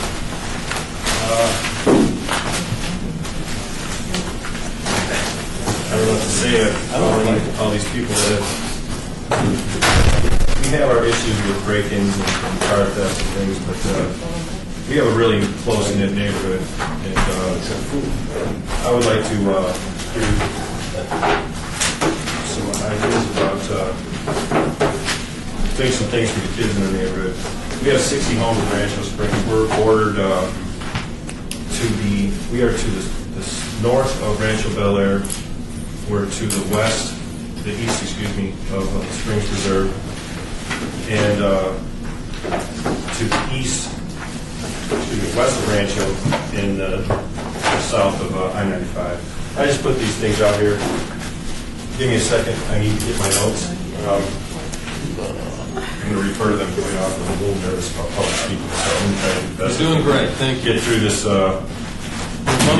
to the point. My name is Timothy Impolsky. I'm a graduate of the University of Michigan. I'm also I work for the Clark County Parks and Recreation Department in West Side doing parks maintenance. I've lived in Las Vegas for the last 19 years, the last 4 of which I've lived in the Rancho Springs neighborhood. Our thing, I told you where we were bordered. We have a real close-knit community, and we watch out for each other. My wife and I, we sit out in the front porch a couple, 3 hours a day on average. We see cars come by, they don't belong there. We get out in the street and ask, hey, are you lost? Can we help you? So we have a real close-knit community. I happen to have, this is a disc golf basket, by the way. It's not to scale, it's a quarter scale, and I have 3 of these in my front yard. And any one day I have 8 to 10 kids playing in the front yard. And basically the game goes like this. It's just like ball golf. Same rules, play the disc where it lies, end up in the target. You start at a tee pad. And that's just a brief introduction of disc golf, because a lot of people say, what's that? I don't understand what that is. Mind if I sit down? Go ahead. Okay, thank you. There's 60 households in our neighborhood, and there's at least 75 kids that live in our neighborhood. There's 6 streets. They're all cul-de-sacs. 95 wall borders the north side of our property. And it's a common area, and there's a walking path that goes through there. There's some benches and some artwork and whatnot, and some murals on the walls. It's really, really nice little area. I'm here to try to get some kind of activity for the kids in the neighborhood, so that if something happens in my front yard, I don't get in trouble if they happen to stumble or something like that. These children, they represent a rich diversity in ethnicity and culture. We have all ethnic backgrounds and cultures represented in our neighborhood. I feel they're a gift to our present and an asset to our future. That's my inspiration for coming here today. I want to provide these children with safe and close to home recreative activity for themselves, their friends, and their family, and a park where they can play that's safe and close to home, where the parents can know where they are. Our neighborhood did receive a grant back in 2007. It's for a huge boulder, sandstone boulder, and we put it in front of our entrance to our neighborhood. The cool thing about our neighborhood is it enters on Mesquite Rancho going west. It's only one way into our neighborhood. There's only one way out, and that's it. And that's how we're able to keep a good eye on who's in there and who shouldn't be there. Like I say, they placed that out there. It's been there since 2007. This project entitles installation of 5 disc golf baskets. They're, like I said, this is quarter scale. They're, imagine this going in something big enough for this. We're going to install it in a common area in the cul-de-sac. The cool thing about our cul-de-sac, some cul-de-sacs have homes that go all the way around the circle of the cul-de-sac. Ours stop halfway through the circle, so there's a nice large common area, a walking path, benches, and like I said, there's artwork and murals. We're going to put in 9 T-pad starting points, and we want to comprise a short, simple beginner 9-hole course for the children to enjoy, learn from, be challenged, exercise, and learn new skills. The course is not going to have any intrusion to the homeowners because it's located in an area where there aren't homes. The course design has been planned by veterans of disc golf architecture, including but not limited to Vince Gardner, designer of Sunset Park and Mountain Crest Disc Golf Course here in Clark County, John Katsajanis, who is a senior 17 maintenance worker for Clark County Parks and Rec, and Kerry Trotter, he's a local professional player. He designed the course out at Lee Canyon Ski Resort. All combined, these fellows have over 75 years of experience in golf course architecture, and they're specifically laying it out for the beginning children's skill level. We plan to entertain adult supervised clinics, organize events, and etiquette education so we can ensure that all the participants safely use the course, they can maximize their safe play and their recreational enjoyment. It's going to be a one-time project, one-phase project. I have a list over 25 people who all are going to volunteer 20 hours each, 500 hours. Whether it takes that long or not, I'm not certain. But there will be other events and barbecues and whatnot that these people are committed. They're members of the Las Vegas Disc Golf Course community as well as members of our neighborhood association. And I've just recently been voluntold for the presidentialship of this neighborhood association. I accepted. So, but I've only been president for the last 3 months, so there aren't really any photos or explanations of previous achievements. However,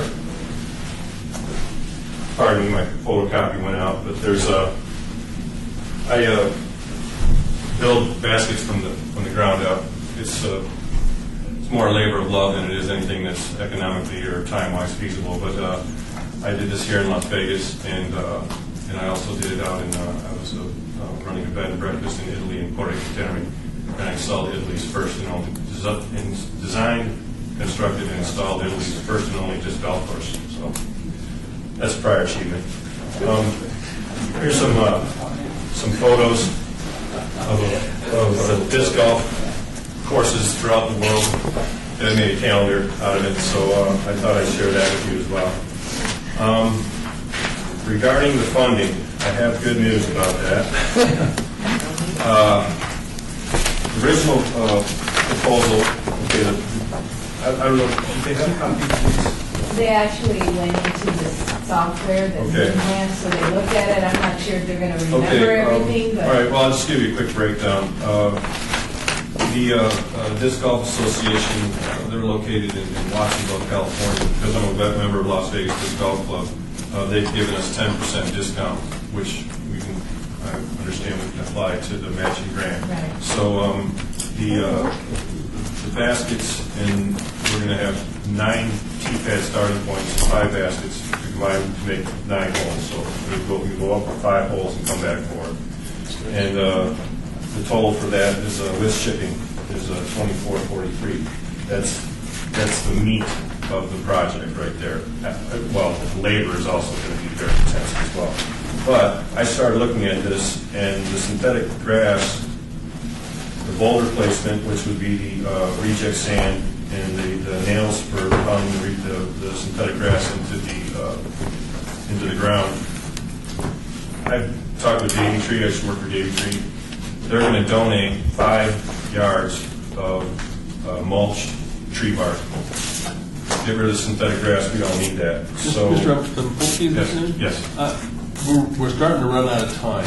I'm almost done. Okay, great. Yep, I'm almost done. Perfect. So what instead of the original $44.39 and 83 cents, less $1,546, it comes out to $3,046.70. I didn't mean to rush you, but That's okay, I understand. At 5 o'clock, I'm told we're locked in. I'm done. Okay, great. So what's the difference of what it was and what it, you're saying from 4,500 down to? It went down He had to, given a 4,000 minimum, and he's saying that he could go lower if I can go almost $1,000 lower. If you thought Yeah. that he needed to go lower, then he could. So we would be asking for $3,046.42. Kimberly, do you have something to say? I do. This is a lovely little neighborhood in Ward 1, and the park does run, well, I call it a park.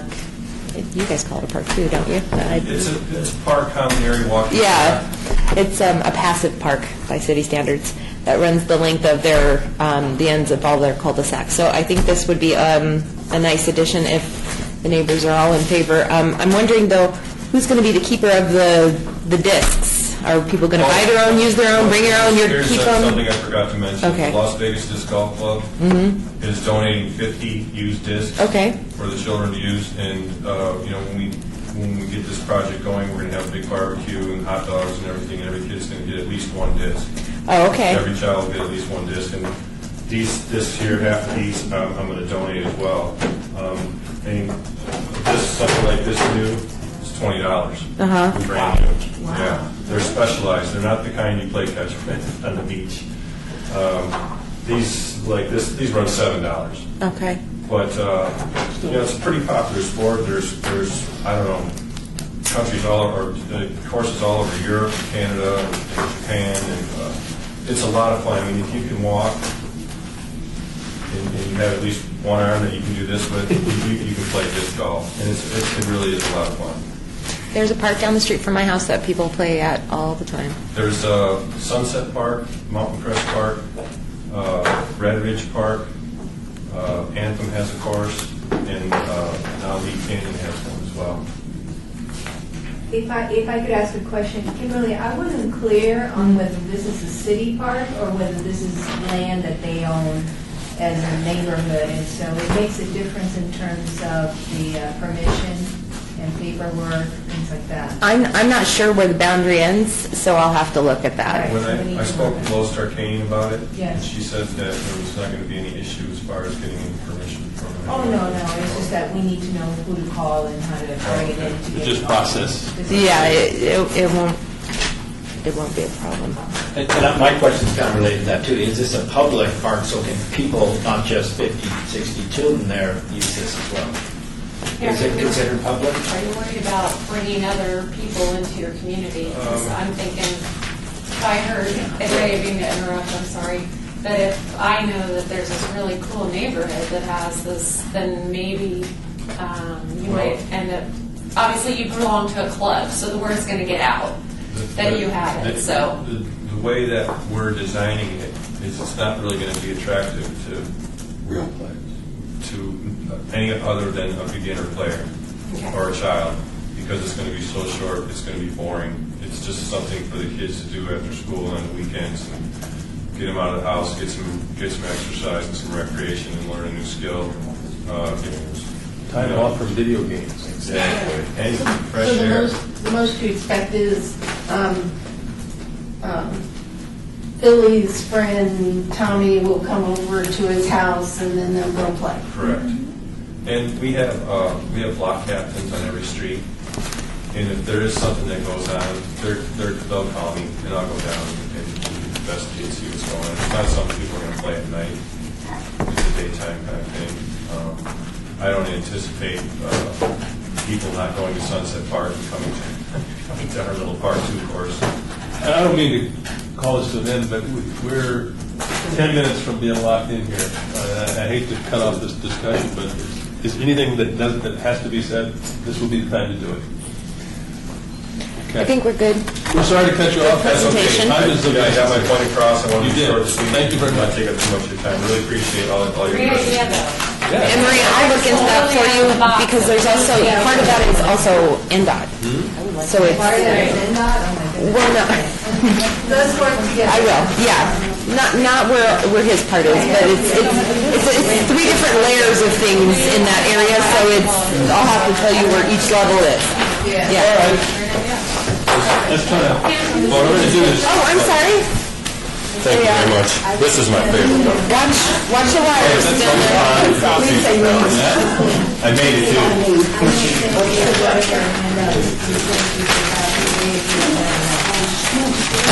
There you go.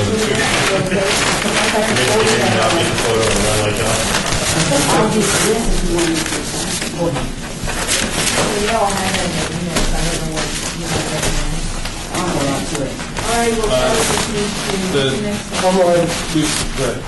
We've completed most of the agenda.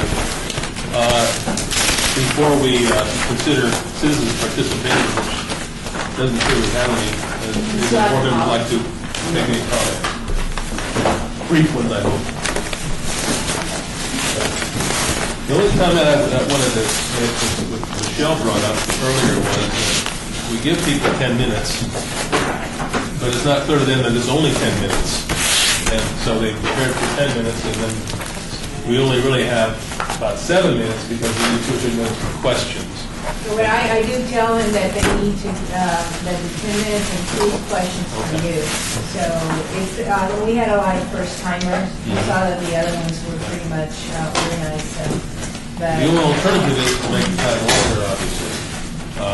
well, and then we could also interrupt and say, you have 3 minutes, just want you to know we have to wrap it all up. So whatever you like to do, 10 minutes seems to be enough. It's a lot of hours. We have plenty. Thank you. Thank you very much. You guys have a great evening. Really appreciate all your support. Any other comments? Is that it? Oh, that's right. I'm sorry. That's it. Hearing no other comments, there's no citizen participation, is there movement? Chair, could you please call the citizens' participation? Calling for citizens' participation. There doesn't appear to be any citizens' participation. Is there a motion to adjourn? Motion to adjourn. Is there a second? Second. Sorry. Go ahead. All in favor of adjourning? Aye. Opposed? We're adjourned.